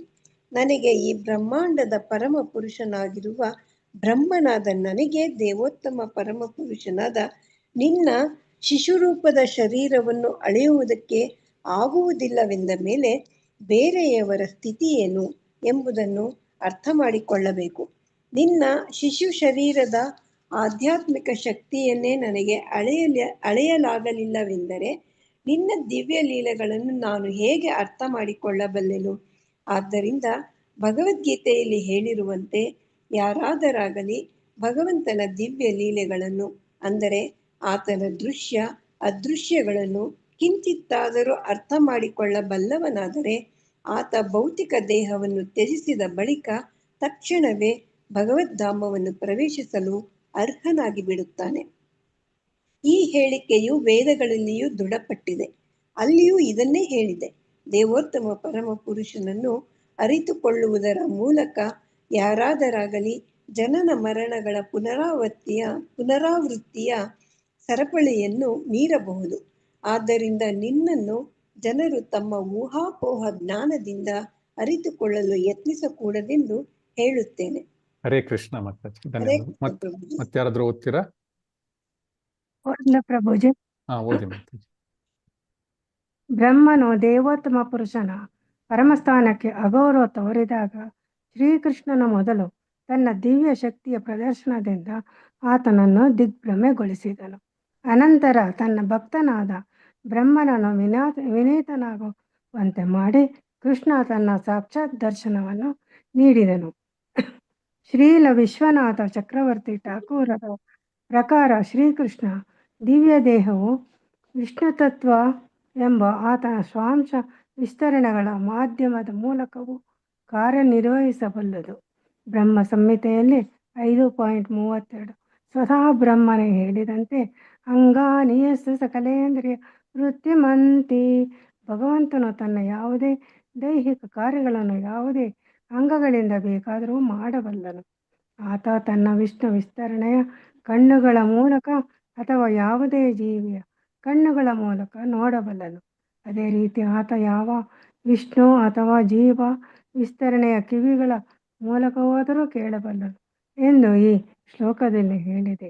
ಭಗವಂತನು ತನ್ನ ಯಾವುದೇ ಇಂದ್ರಿಯಗಳಿಂದ ಯಾವುದೇ ಕಾರ್ಯ ಮಾಡಬಲ್ಲನಾದರೂ ಶ್ರೀಕೃಷ್ಣನಾಗಿ ನಡೆಸಿದ ತನ್ನ ದಿವ್ಯ ಲೀಲೆಗಳಲ್ಲಿ ಆತ ಸಾಮಾನ್ಯವಾಗಿ ತನ್ನ ಕಣ್ಣುಗಳಿಂದಲೇ ನೋಡುತ್ತಾನೆ, ತನ್ನ ಕೈಗಳಿಂದಲೇ ಸ್ಪರ್ಶಿಸುತ್ತಾನೆ, ತನ್ನ ಕಿವಿಗಳಿಂದಲೇ ಕೇಳುತ್ತಾನೆ ಇತ್ಯಾದಿಯಿಂದ ಶ್ರೀ ವಿಶ್ವನಾಥ ಚಕ್ರವರ್ತಿ ಠಾಕೂರರು ಸೂಚಿಸುತ್ತಾರೆ. ಹೀಗೆ ಆತ ಅತ್ಯಂತ ಸುಂದರ ಹಾಗೂ ಮೋಹಕ ಯುವ ಗೋಪಾಲಕ ಹುಡುಗನಾಗಿ ವರ್ತಿಸುತ್ತಾನೆ. ಓದ್ಲ ಸಾಕ ಪ್ರಭುಜಿ? ಓದ್ಬಿಡಿ, ಇನ್ನೊಂದು ಪ್ಯಾರ ಇದೆ ಅಷ್ಟೇ. ಶ್ರೀಮದ್ ಭಾಗವತದ ಮೊದಲನೇ ಶ್ಲೋಕದಲ್ಲಿ ಆದಿಕವಿ ಆದಿವೇದ ವಿದ್ವಾಂಸ ಎಂದು ವರ್ಣಿತನಾದ ಬ್ರಹ್ಮನಿಂದ ವೇದಜ್ಞಾನವು ವಿಸ್ತರಿಸುತ್ತದೆ. ಆದರೂ ಬ್ರಹ್ಮನು ಭಗವಾನ್ ಕೃಷ್ಣನ ದಿವ್ಯ ದೇಹವನ್ನು ಅರಿತುಕೊಳ್ಳಲಾಗಲಿಲ್ಲ, ಏಕೆಂದರೆ ಅದು ಸಾಮಾನ್ಯ ವೇದಜ್ಞಾನಕ್ಕೆ ಅತೀತವಾದದು. ಭಗವಂತನ ಎಲ್ಲ ದಿವ್ಯ ರೂಪಗಳಲ್ಲಿ ದ್ವಿಭುಜ ರೂಪಗಳಾದ ಗೋವಿಂದ ಕೃಷ್ಣರ ರೂಪವು ಶ್ರೇಷ್ಠವಾದುದು ಹಾಗೂ ಮೂಲವಾದುದು. ಹೀಗಾಗಿ ಗೋವಿಂದನ ಲೀಲೆಗಳಾದ ಬೆಣ್ಣೆ ಕದಿಯುವುದು, ಗೋಪಿಯರ ಎದೆ ಹಾಲು ಕುಡಿಯುವುದು, ಕರುಗಳನ್ನು ಕಾಯುವುದು, ಕೊಳಲನ್ನು ನುಡಿಸುವುದು, ಕ್ರೀಡೆಗಳ ಆಡುವುದು ಮೊದಲಾದವು ಭಗವಾನ್ ವಿಷ್ಣುವಿನ ವಿಸ್ತರಣೆಗಳ ಚಟುವಟಿಕೆಗಳಿಗೆ ಹೋಲಿಸಿದರೂ ಸಹ ಅಸಾಧಾರಣ ಎನಿಸುತ್ತವೆ. ಹರೇ ಕೃಷ್ಣ ಮಾತಾಜಿ. ಪ್ರಭುಜಿ ಧನ್ಯವಾದ. ಸೊ ಈ ಶ್ಲೋಕದಲ್ಲಿ ಬ್ರಹ್ಮದೇವರು ಏನು ಹೇಳ್ತಾ ಇದ್ದಾರೆ, ಮೊದಲನು ತನ್ನ ತತ್ಪೂರ್ವಕ ಶರಣಾಗತಿಯನ್ನು ಹೇಳ್ತಾನೆ ಮೊದಲನೇ ಶ್ಲೋಕದಲ್ಲಿ. ನಂತರ ಪ್ರಾರ್ಥನೆಗಳನ್ನು ಮುಂದುವರಿಸ್ತಾ ಇದ್ದಾನೆ. ಇಲ್ಲೇನು ಹೇಳ್ತಾ ಇದ್ದಾನೆ, ಕೃಷ್ಣನ ಗೋಪಾಲ ಬಾಲಕನ ರೂಪದ ನೈಸರ್ಗಿಕ ಮತ್ತು ಮಧುರವಾದ ಸೌಂದರ್ಯವನ್ನು ಮೊದಲನೇ ಶ್ಲೋಕದಲ್ಲಿ ಕೊಂಡಾಡ್ತಾನೆ. ನಂತರ ಈಗ ಬ್ರಹ್ಮದೇವರು ತನ್ನದೇ ಆದ ಒಂದು ದಾರ್ಶನಿಕ ಮತ್ತು ಬೌದ್ಧಿಕ ಒಂದು ಮಿತಿಗಳೇನಿದೆ, ಅಂದ್ರೆ ತನ್ನ ಈ ಭೌತಿಕ ದೇಹದ ಮಿತಿಗಳನ್ನು ಒಪ್ಪಿಕೊಳ್ತಾ ಇದ್ದಾನೆ. ನಾನು ಈ ಬ್ರಹ್ಮಾಂಡದ ಇಡೀ ಬ್ರಹ್ಮಾಂಡದ ಸೃಷ್ಟಿಕರ್ತ ನಾನು, ಆದರೂ ಕೂಡ ನಾನು ವೈದಿಕ ವಿದ್ವಾಂಸ. ಅವನು ಅತ್ಯಂತ ದೊಡ್ಡ ವಿದ್ವಾಂಸ, ಆದಿಕವಿ, ಬ್ರಹ್ಮ ಆದಿಕವಿ. ಸೊ ಆದರೂ ಕೂಡ ಅಷ್ಟೆಲ್ಲ ಒಂದು ಕ್ವಾಲಿಫಿಕೇಶನ್ ಇದ್ರು ಕೂಡ ಆ ಕ್ವಾಲಿಫಿಕೇಶನ್ ಎಲ್ಲ ಎಲ್ಲಿಂದ ಬಂದಿರೋದು? ಕೃಷ್ಣನಿಂದಲೇ ಬಂದಿರೋದು ಅಲ್ವಾ? ಸೊ ಅಷ್ಟು ಕ್ವಾಲಿಫಿಕೇಶನ್ ಇದ್ರು ಕೂಡ ಕೃಷ್ಣನ ಆ ಪುಟ್ಟ ಬಾಲಕನ ಶರೀರದ ಆಧ್ಯಾತ್ಮಿಕ ಶಕ್ತಿ ಏನಿದೆ ಅದನ್ನು ಗ್ರಹಿಸ್ಲಿಕ್ಕೆ ಸ್ವಲ್ಪ ಕೂಡ ಅವನ ಕೈಲಿ ಆಗ್ಲಿಲ್ಲ, ಬ್ರಹ್ಮದೇವರ ಕೈಲಿ ಆಗ್ಲಿಲ್ಲ. ಸೊ ಅದರಿಂದ ಈ ಊಹಾತ್ಮಕ ಭೌತಿಕ ಜ್ಞಾನ ಏನಿದೆ ಇದು ಸಂಪೂರ್ಣವಾಗಿ ಅಸಮರ್ಥ ಅಂದ್ಬಿಟ್ಟು ಬ್ರಹ್ಮದೇವರು ಹೇಳ್ತಾ ಇದ್ದಾರೆ. ಸೊ ಹಾಗಿರುವಾಗ ಈ ಇದು ಹೊರಗಿನ ಒಂದು ದೈಹಿಕ ಪರಿಸ್ಥಿತಿ ಹೇಗಿದೆ ಭಗವಂತನದು, ಆಧ್ಯಾತ್ಮಿಕ ಸ್ವರೂಪ, ಅದನ್ನ ಕೂಡ ಅರ್ಥ ಮಾಡ್ಕೊಳ್ಳೋದಾಗ ಆಗದೆ ಇರ್ಬೇಕಾದ್ರೆ ಭಗವಂತನ ಅಂತರಂಗದ ಲೀಲೆಗಳ ದಿವ್ಯ ಆನಂದವನ್ನು ನನ್ನಂತಹ ಇವರು ಏನು ಸಾಧಾರಣ ವ್ಯಕ್ತಿಗಳು ಹೇಗೆ ಪಡಿಸ್ಲಿಕ್ಕೆ, ಹೇಗೆ ನಾವು ಗ್ರಹಿಸ್ಲಿಕ್ಕೆ ಸಾಧ್ಯ ಅಂತ ಬ್ರಹ್ಮದೇವರು ಹೇಳ್ತಾ ಇದ್ದಾನೆ. ಈ ಬ್ರಹ್ಮದೇವರೇ ಹಂಗೆ ಹೇಳ್ತಾ ಇದ್ರಿ, ನಮ್ಮೆಲ್ಲ ಗತಿ ಏನು? ನಮ್ ಬ್ರಹ್ಮದೇವ್ರಿಗೆ ಕಂಪೇರ್ ಮಾಡಿದ್ರೆ ನಾವು ಎಲ್ಲೂ ಬ್ರಹ್ಮದೇವನ ಕಣ್ಣಿಗೆ ಕಾಣಲ್ಲ. ಬ್ರಹ್ಮದೇವ್ರ ಮೈಕ್ರೋಸ್ಕೋಪ್ ಹಾಕೊಂಡು ನೋಡಿದ್ರೆ ಎಲ್ಲೋ ಇದಾರಪ್ಪ, ಇದು ಭೂಮಿ ಅಂತ ನೋಡ್ಬೇಕು ಅವ್ನು, ಆ ತರ ಇದೀವಿ ನಾವು. ಸೊ ಅದು ನಾವು ಆದ್ರೆ ನಮ್ಗೆ ಬ್ರಹ್ಮದೇವರಿಗಿಂತ ಜಾಸ್ತಿ ಲೆವೆಲ್ ಜಾಸ್ತಿ ನಮ್ದೆಲ್ಲ, ಆ ಲೆವೆಲ್ ಅಲ್ಲಿ ಮಾತಾಡ್ತೀವಿ ನಾವು. ಸೊ ಅದರಿಂದ ಇಲ್ಲಿ ಬ್ರಹ್ಮದೇವರು ಏನ್ ಹೇಳ್ತಾ ಇದ್ದಾರೆ, ನನ್ನ ಪ್ರೀತಿಯ ಪ್ರಭುವೆ, ನನಗಾಗಲಿ ಅಥವಾ ಇತರ ಯಾರಿಗೇ ಆಗಲಿ ನನಗೆ ಇಷ್ಟೊಂದು ಕೃಪೆಯನ್ನು ತೋರಿದ ನಿನ್ನ ಏನಿದೆ ನೀನೇನಿದೆ ನೀನು ನಿನ್ನ ಶುದ್ಧ ಭಕ್ತರ ಆಸೆಗಳನ್ನು ಈಡೇರಿಸಲಿಕ್ಕೆ ಬರ್ತೀಯ. ಸೊ ಅದರಿಂದ ಈ ದಿವ್ಯ ಶರೀರದ ಅಪಾರವಾದ ಶಕ್ತಿಯನ್ನು ಯಾರ ಕೈಯಲ್ಲೂ ಅಂದಾಜು ಮಾಡಲಿಕ್ಕೆ ಸಾಧ್ಯ ಇಲ್ಲ. ಮತ್ತು ನನ್ನ ಮನಸ್ಸು ಮತ್ತು ಭೌತಿಕ ವಿಷಯಗಳಿಂದ ಸಂಪೂರ್ಣವಾಗಿ ಮುಕ್ತವಾಗಿದೆ. ಅಂದ್ರೆ ಅದು ಬ್ರಹ್ಮದೇವರ ಮನಸ್ಸು ಭೌತಿಕ ವಿಷಯಗಳಿಂದ ಸಂಪೂರ್ಣವಾಗಿ ಮುಕ್ತವಾಗಿದೆ. ಶುದ್ಧ ಭಕ್ತವರು ಬ್ರಹ್ಮದೇವರು, ಅವರಿಗೆ ಕೂಡ ಭಗವಂತನ ವೈಯಕ್ತಿಕ ರೂಪವನ್ನು ಅರ್ಥ ಮಾಡ್ಕೊಳ್ಳಿಕ್ಕೆ ನನಗೆ ಸಾಧ್ಯ ಆಗ್ತಾ ಇಲ್ಲ ಅಂತ ಹೇಳ್ತಾ ಇದ್ದಾರೆ. ಸೊ ಅದರಿಂದ ಭಗವಂತನ ಒಳಗೆ ಏನ್ ನಡೀತಾ ಇದೆ, ಆ ದಿವ್ಯ ಆನಂದದ ಹೇಗಿದೆ, ಅದನ್ನ ಅರ್ಥಕೊಳ್ಳಿಕ್ಕೆ ಹೇಗೆ ಸಾಧ್ಯ? ಹೊರಗಿನ ರೂಪವನ್ನೇ ಅರ್ಥ ಮಾಡ್ಕೊಳ್ಳಿಕ್ಕೆ ಬ್ರಹ್ಮದೇವರಿಗೆ ಸಾಧ್ಯವಾಗ್ತಾ ಇಲ್ಲ. ಸೊ ಅದರಿಂದ ಬ್ರಹ್ಮದೇವರ ಒಂದು ಮುಖ್ಯವಾದ ನಮ್ಗೆ ಏನಿದೆ ಬೋಧನೆಗಳು ಏನು ಅಂದ್ರೆ, ಟೀಚಿಂಗ್ಸ್ ಅಂದ್ರೆ ಏನ್ ಕೀ ಪಾಯಿಂಟ್ಸ್ ಅಂತ ಏನ್ ಹೇಳ್ತೀವಿ ನಾವು, ಮಾನಸಿಕ ಊಹಾಪೋಹಗಳನ್ನು ಬಿಡಬೇಕು. ಶ್ರೀಲ ಪ್ರಭುಪಾದರು ಮತ್ತೆ ಮತ್ತೆ ಮತ್ತೆ ಮತ್ತೆ ಹೇಳ್ತಾ ಇರ್ತಾರೆ, ಪ್ರತಿಯೊಂದು ಶ್ಲೋಕದಲ್ಲಿ ಹೇಳ್ತಾರೆ, ಸಮಯ ಸಿಕ್ಕಾಗೆಲ್ಲ ನಮ್ಗೆ ಹೇಳ್ತಾ ಇದ್ರು ಈ ಮಾನಸಿಕ ಊಹಾಪೋಹಗಳು. ಇದು ಜ್ಞಾನಿಗಳ ಕೆಲಸ ಏನಿದೆ, ಸ್ವಲ್ಪ ವಿದ್ಯೆಯನ್ನು ಪಡಿತಾರೆ, ಆಮೇಲೆ ಅದು ಹಂಗಿರ್ಬೋದು, ಇದು ಹಿಂಗಿರ್ಬೋದು, ಅದು ಹಂಗಾಗಿರ್ಬೋದು, ಹಿಂಗಾಗಿರ್ಬೋದು, ಬಿಗ್ ಬ್ಯಾಂಗ್ ಆಗಿರ್ಬೋದು, ಈ ತರ ಬಿಗ್ ಬ್ಯಾಂಗ್ ಥಿಯರಿಗಳೆಲ್ಲ ಈ ಸೈಂಟಿಸ್ಟ್ಗಳು ಹೇಳ್ತಾ ಇರ್ತಾರೆ. ಸೊ ಅದರಿಂದ ಇಲ್ಲಿ ಬ್ರಹ್ಮದೇವನ್ ಹೇಳ್ತಾ ಇದ್ದಾನೆ, ಭಗವಂತನನ್ನು ಈ ತರ ತಾರ್ಕಿಕ ಬುದ್ಧಿವಂತೆಯಿಂದ ಅರ್ಥ ಮಾಡ್ಕೊಳ್ಳಿಕ್ಕೆ ಪ್ರಯತ್ನ ಪಡಬಾರದು. ಯಾಕಂದ್ರೆ ಅರ್ಥ ಆಗುದಿಲ್ಲ, ಸುಮ್ಮನೆ ಸಾಯಮೇಷ್ಟ ಶ್ರಮ ಏವಹಿ ಕೇವಲ. ಸೊ ಬ್ರಹ್ಮದೇವನು ಸ್ಪಷ್ಟವಾಗಿ ಹೇಳ್ತಾ ಇದ್ದಾನೆ. ನಂತರ ಹೇಳ್ತಾ ಇದ್ದಾನೆ, ಬ್ರಹ್ಮಾಂಡದ ಪ್ರಥಮ ವಿದ್ವಾಂಸ ಇದು ಆದಿಕವಿ ಬ್ರಹ್ಮದೇವರೇ ತನ್ನ ಬುದ್ಧಿಶಕ್ತಿಯಿಂದ ಕೃಷ್ಣನನ್ನ ಬರೀ ರೂಪ ಒಳಗಡೆ ಅಂತರಂಗದ ಬೇಡ, ಕೃಷ್ಣ ಅಂತರಂಗ ತುಂಬಾ ದೂರದ ವಿಷಯ ಆಗೋಯ್ತು, ಕೃಷ್ಣ ರೂಪವನ್ನೇ ತಿಳ್ಕೊಳ್ಳಿಕ್ಕೆ ಸಾಧ್ಯ ಆಗ್ತಾ ಇಲ್ಲ ಬ್ರಹ್ಮದೇವರಿಗೆ. ಅಂತ ಆದಿಕವಿಗೆ ಅರ್ಥ ಆಗ್ತಾ ಇಲ್ಲ ಅಂದ್ಮೇಲೆ ನಮ್ಮಂಥವ್ರ ಪಾಡು ಏನು ಅಂತ ನಾವು ಸ್ಪಷ್ಟವಾಗಿ ತಿಳ್ಕೊಬೇಕು. ಆದ್ರಿಂದ ನಾವು ಮಾನಸಿಕವಾಗಿ ಊಹಾಪೋಹಗಳನ್ನು ಬಿಡಬೇಕು. ಸೊ ನಂತರ ಇನ್ನೊಂದು ಇಲ್ಲಿ ಪಾಯಿಂಟ್ ಏನ್ ಹೇಳ್ತಾ ಇದ್ದಾರೆ ಬ್ರಹ್ಮದೇವರು ಅಂದ್ರೆ, ಕೃಷ್ಣನ ಅವತಾರದ ಉದ್ದೇಶಗಳ ಬಗ್ಗೆ ಒಂದು ಹೇಳ್ತಾ ಇದ್ದಾರೆ. ಕೃಷ್ಣನ ದ್ವಿಭುಜ ಅಂದ್ರೆ 2 ತೋಳುಗಳ ಗೋಪಾಲ ಬಾಲಕನ ಬ್ರಹ್ಮಾಂಡದ ಈ ರೂಪ ಏನಿದೆ, ಇದು ಬ್ರಹ್ಮಾಂಡದ ಆಡಳಿತಕ್ಕಾಗಿ ಅಲ್ಲ, ಅದಕ್ಕೋಸ್ಕರ ಅಲ್ಲ ಬಂದಿರೋದು ಅವನು. ಆ ಬದಲಿಗೆ ಭಗವಂತ ಬಂದಿರೋದು ಕೇವಲ ತನ್ನ ಅನನ್ಯ ಮತ್ತು ಶುದ್ಧ ಭಕ್ತರ ಪ್ರೇಮದ ಆಸೆಗಳನ್ನು ಈಡೇರಿಸಲಿಕ್ಕೆ ಮಾತ್ರ. ಭಕ್ತವತ್ಸಲ, ಅದಕ್ಕೋಸ್ಕರ ಬಂದಿರೋದು ಅವನು. ತನ್ನ ಭಕ್ತರು ಏನೇನ್ ಕೇಳ್ಕೊಂಡಿದ್ದಾರೆ, ಅಷ್ಟೊಂದು 16,000 ಒಂದು ಸ್ತ್ರೀಯರು ಅವನನ್ನು ಪತಿಯನ್ನಾಗಿ ಪಡೆಯಲಿಕ್ಕೆ ಇಷ್ಟಪಟ್ಟಿದ್ದಾರೆ, ಅವ್ರಿಗೋಸ್ಕರ ಬಂದಿದ್ದಾನೆ ಅವನು ಭಗವಂತ. ಸೊ ಅದೇ ರೀತಿ ಸಾವಿರಾರು ಹಸುಗಳು ಭಗವಂತನಿಗೆ ತಮ್ಮ ಹಾಲು ಕುಡಿಸ್ಲಿಕ್ಕೆ ಇಷ್ಟಪಡ್ತಾ ಇದ್ದಾವೆ. ಅವುಗಳಿಗೆಲ್ಲವೂ ತಾಯಿಯ ಸ್ಥಾನವನ್ನು ಕೊಟ್ಟು ಅವುಗಳ 1 ವರ್ಷಗಳ ಕಾಲ ಭಗವಂತ ಅವುಗಳ ಕೆಚ್ಚಲಿನ ಹಾಲನ್ನು ಪ್ರತಿದಿನ ಕುಡಿದು ಅವುಗಳಿಗೆ ಹಸುಗಳಿಗೆ ತಾಯ್ತನದ ಒಂದು ಭಾಗ್ಯವನ್ನು ಕೊಡ್ತಾನೆ. ನಂತರ ಅದೇ ರೀತಿ ಈ ಬಾಲಗೋಪಾಲಕರ ಒಂದು ತಾಯಿಯರಿಗೆ ತಂದೆಯರಿಗೆ ಅವರಿಗೆ ಕೃಷ್ಣನ ತಂದೆ ತಾಯಿ ಆಗುವ ಭಾಗ್ಯವನ್ನು ಕೂಡ ಕರುಣಿಸ್ತಾನೆ. ಸೊ ಈ ರೀತಿಯಾಗಿ ಕೇವಲ ಅವನು ತನ್ನ ಅನನ್ಯ ಮತ್ತು ಶುದ್ಧ ಭಕ್ತರ ಆಸೆಗಳನ್ನು ಪೂರೈಸಲಿಕ್ಕೆ ಬರ್ತಾ ಇದ್ದಾನೆ. ಅವರ ಆಸೆಗಳೇನು? ಪ್ರೇಮದ ಆಸೆಗಳು, ಕೃಷ್ಣನನ್ನು ಪ್ರೀತಿಯ ಮಾಡುವ ಆಸೆಗಳು, ಕೃಷ್ಣನನ್ನು ಮುದ್ದು ಮಾಡುವ ಆಸೆಗಳು, ಕೃಷ್ಣನನ್ನು ಅವನಿಗೆ ಪ್ರೀತಿಯಿಂದ ತೊಡೆಯ ಮೇಲೆ ಕುಳ್ಳಿರಿಸಿಕೊಳ್ಳುವ ಆಸೆಗಳು, ಈ ರೀತಿಯ ಆಸೆಗಳು ಇವು ಭಕ್ತವತ್ಸಲನ ಆಶಯಗಳು. ಅವರು ಏನು ವಜ್ರ ವೈಡೂರ್ಯ ಏನು ಕೇಳ್ತಾ ಇಲ್ಲ ಕೃಷ್ಣನನ್ನ. ಸೊ ಅವ್ರು ಕೇಳ್ತಾ ಇರೋದು ನಮ್ಮ ಜೊತೆಯಲ್ಲಿರು ಅಂತ ಹೇಳಿ. ಅದರಿಂದ ಅಂತಹ ಒಂದು ಉದ್ದೇಶವನ್ನು ಈಡೇರಿಸಲಿಕ್ಕೆ ಭಗವಂತ ಹುಟ್ಟು ಬಂದಿರುವಂಥದ್ದು. ನಂತರ ಈ ವಿಷ್ಣು ರೂಪಗಳಿಗಿಂತ ಕೃಷ್ಣನ ರೂಪ ಸರ್ವೋಚ್ಚ ಅಂದ್ಬಿಟ್ಟು ಭಗವಂತ ಬ್ರಹ್ಮದೇವರು ಹೇಳ್ತಾರೆ. ಭಗವಂತನ ಚತುರ್ಭುಜ ವಿಷ್ಣು ರೂಪ ಏನಿದೆ ಅದು ಬ್ರಹ್ಮಾಂಡದ ನಿರ್ವಹಣೆಯನ್ನು ಪ್ರದರ್ಶಿಸಲಿಕ್ಕೆ, ಅದೆಲ್ಲ ಮಾಡ್ಲಿಕ್ಕೆ. ಆದ್ರೆ ಕೃಷ್ಣನ ಬಾಲ್ಯದ ಲೀಲೆಗಳಾದ ಮೊಸರನ್ನ ತಿನ್ನುವುದು, ಕರುಗಳನ್ನು ಕಾಯುವುದು, ಕೊಳಲು ನುಡಿಸುವುದು ಮುಂತಾದವು ಸಾಮಾನ್ಯ ವೈದಿಕ ಜ್ಞಾನಕ್ಕೂ ಕೂಡ ನಿಲುಕುವಂಥದ್ದಲ್ಲ, ಅದ್ಭುತ ಅವು. ಮತ್ತು ಆಧ್ಯಾತ್ಮಿಕವಾಗಿ ಸರ್ವೋಚ್ಚ ಶಕ್ತಿಯನ್ನು ಈ ಪ್ರೀತಿ ಪಡೆದಿದೆ. ಅದು ಯಾವುದು? ನಮ್ಮ ಬೃಂದಾವನದ ಜನಗಳಿಂದ. ನಂತರ ಈ ಒಣದಾರ್ಶಿಕವಾದ ಚರ್ಚೆಗಳಲ್ಲಿ ಕಾರಣಹರಣ ಮಾಡುವ ಬದಲು ಬ್ರಹ್ಮದೇವರು ನಮ್ಗೆ ಏನ್ ಹೇಳ್ತಾ ಇದ್ದಾರೆ, ಕೃಷ್ಣನ ದಿವ್ಯ ಜನ್ಮ, ಕೃಷ್ಣನ ಕಣ್ಮರೆಯಾಗುವಂಥದ್ದು, ಕೃಷ್ಣನ ಲೀಲೆಗಳ ನೈಜತೆಯನ್ನು ಸ್ವಲ್ಪ ಮಟ್ಟಿಗೆ ಆದ್ರೂ ಗ್ರಹಿಸಿದ್ರೆ ಸಾಕು. ಅದು ಸಂಪೂರ್ಣ ನಮ್ಗೆ ಅರ್ಥವಾಗುವುದಿಲ್ಲ, ಸ್ವಲ್ಪ ಮಟ್ಟಿಗೆ ತಿಳ್ಕೊಂಡ್ರು ಸಾಕು. ಮನುಷ್ಯನು ಈ ಪುನರಾವರ್ತಿತ ಜನ್ಮ ಮೃತ್ಯುಗಳ ಸರ್ಪಣೆಯಿಂದ ಮುಕ್ತಲಾಗ್ಲಿಕ್ಕೆ ಅರ್ಹನಾಗ್ತಾನೆ ಅಂತ ಬ್ರಹ್ಮದೇವರು ಹೇಳ್ತಾ ಇದ್ದಾರೆ. ಸೊ ಅದರಿಂದ ನಾವು ಮುಖ್ಯವಾಗಿ ನಾವು ತಿಳ್ಕೊಬೇಕಂದ್ರೆ, ಈ ಬ್ರಹ್ಮಾಂಡದ ಸರ್ವೋಚ್ಚವಾದ ಅಧಿಕಾರಿಯಾದ ಬ್ರಹ್ಮದೇವನೇ ಪರಮಪುರುಷ ಭಗವಂತನ ಬಾಲರೂಪವನ್ನು ಅರ್ಥ ಮಾಡ್ಕೊಳ್ಳಿಕ್ಕೆ ಸಾಧ್ಯ ಆಗ್ಲಿಲ್ಲ. ಸೊ ಮತ್ತು ಅದರಿಂದ ಇನ್ನು ಈ ಬೇರೆಯವರಿಗೆ ಏನ್ ಹೇಳಲಿಕ್ಕೆ ಸಾಧ್ಯ? ಅದರಿಂದ ಜನರು ತಮ್ಮ ಊಹಾತ್ಮಕ ಜ್ಞಾನದಿಂದ ನಿನ್ನನ್ನು ಅರ್ಥ ಮಾಡಿಕೊಳ್ಳಲು ಪ್ರಯತ್ನಿಸಬಾರದು ಎಂದು ಬ್ರಹ್ಮದೇವರು ಹೇಳ್ತಾ ಇದ್ದಾರೆ. ಸೊ ಹಿಂದಿನ ಗದಿಯಲ್ಲಿ ಒಬ್ರು ಕೇಳ್ತಾ ಇದ್ರು, ಮಾತಾಜಿ ಪ್ರಭುಜಿ ಅವ್ರು ಬ್ರಹ್ಮದೇವರಿಗೆ ಹೆಂಗ್ ಪ್ರಭುಜಿ ಗೊತ್ತಾಗ್ಲಿಲ್ಲ ಅಂದ್ಬಿಟ್ಟು. ಸೊ ಬ್ರಹ್ಮದೇವರಿಗೆ ಬ್ರಹ್ಮದೇವರು ಬಿಟ್ಟಾಕಿ ನಂತರದ್ದು, ಅದರ ಬದಲಿಗೆ ಕೃಷ್ಣನ ಮೊದಲ ಎಕ್ಸ್ಪಾನ್ಷನ್ ಏನು, ಫಸ್ಟ್ ಎಕ್ಸ್ಪಾನ್ಷನ್ ಏನು ಕೃಷ್ಣನದ್ದು? ಯಾರು ಹೇಳ್ತೀರಾ? ಬಲರಾಮನಿಗೆ ಅರ್ಥ ಆಗ್ಲಿಲ್ವಲ್ಲ 1 ವರ್ಷ ಅಲ್ವಾ? ಬಲರಾಮನಿಗೆ ಅರ್ಥ ಆಗ್ಲಿಲ್ಲ, ಇದು ಏನ್ ನಡೀತಾ ಇದೆ ಬಲರಾಮನಿಗೆ ಅರ್ಥ ಆಗ್ಲಿಲ್ಲ. 1 ವರ್ಷ ಮುಗಿತಾ ಬಂದ ಇದ್ದಾಗ ಅವನಿಗೆ ಡೌಟ್ ಬರುತ್ತೆ, ಏನೋ ನಡೀತಾ ಇದೆ ಇದು ಅಂದ್ಬಿಟ್ಟು. ಆವಾಗ ಕೃಷ್ಣನ ಹತ್ರ ಹೋಗಿ ಕೇಳ್ತಾನೆ. ಅಂದ್ರೆ ಅವನ ಭಗವಂತನ ಲೀಲೆಗಳು ಸ್ವಂತ ಬಲರಾಮನಿಗೂ ಕೂಡ ಅರ್ಥವಾಗುದಿಲ್ಲ. ಇನ್ನು ಬ್ರಹ್ಮ ತುಂಬಾ ಕೆಳಗಡೆ ಆಗ್ಬಿಟ್ಟ ಅವನಿಗೆ ಕಂಪೇರ್ ಮಾಡಿದ್ರೆ ಅಲ್ವಾ? ಸೊ ಬ್ರಹ್ಮದೇವರಿಗೆ ಅರ್ಥವಾಗೋದಿಲ್ಲ, ಯಾಕಂದ್ರೆ ಬಲದೇವರಿಗೆ ಅರ್ಥವಾಗಿಲ್ಲ.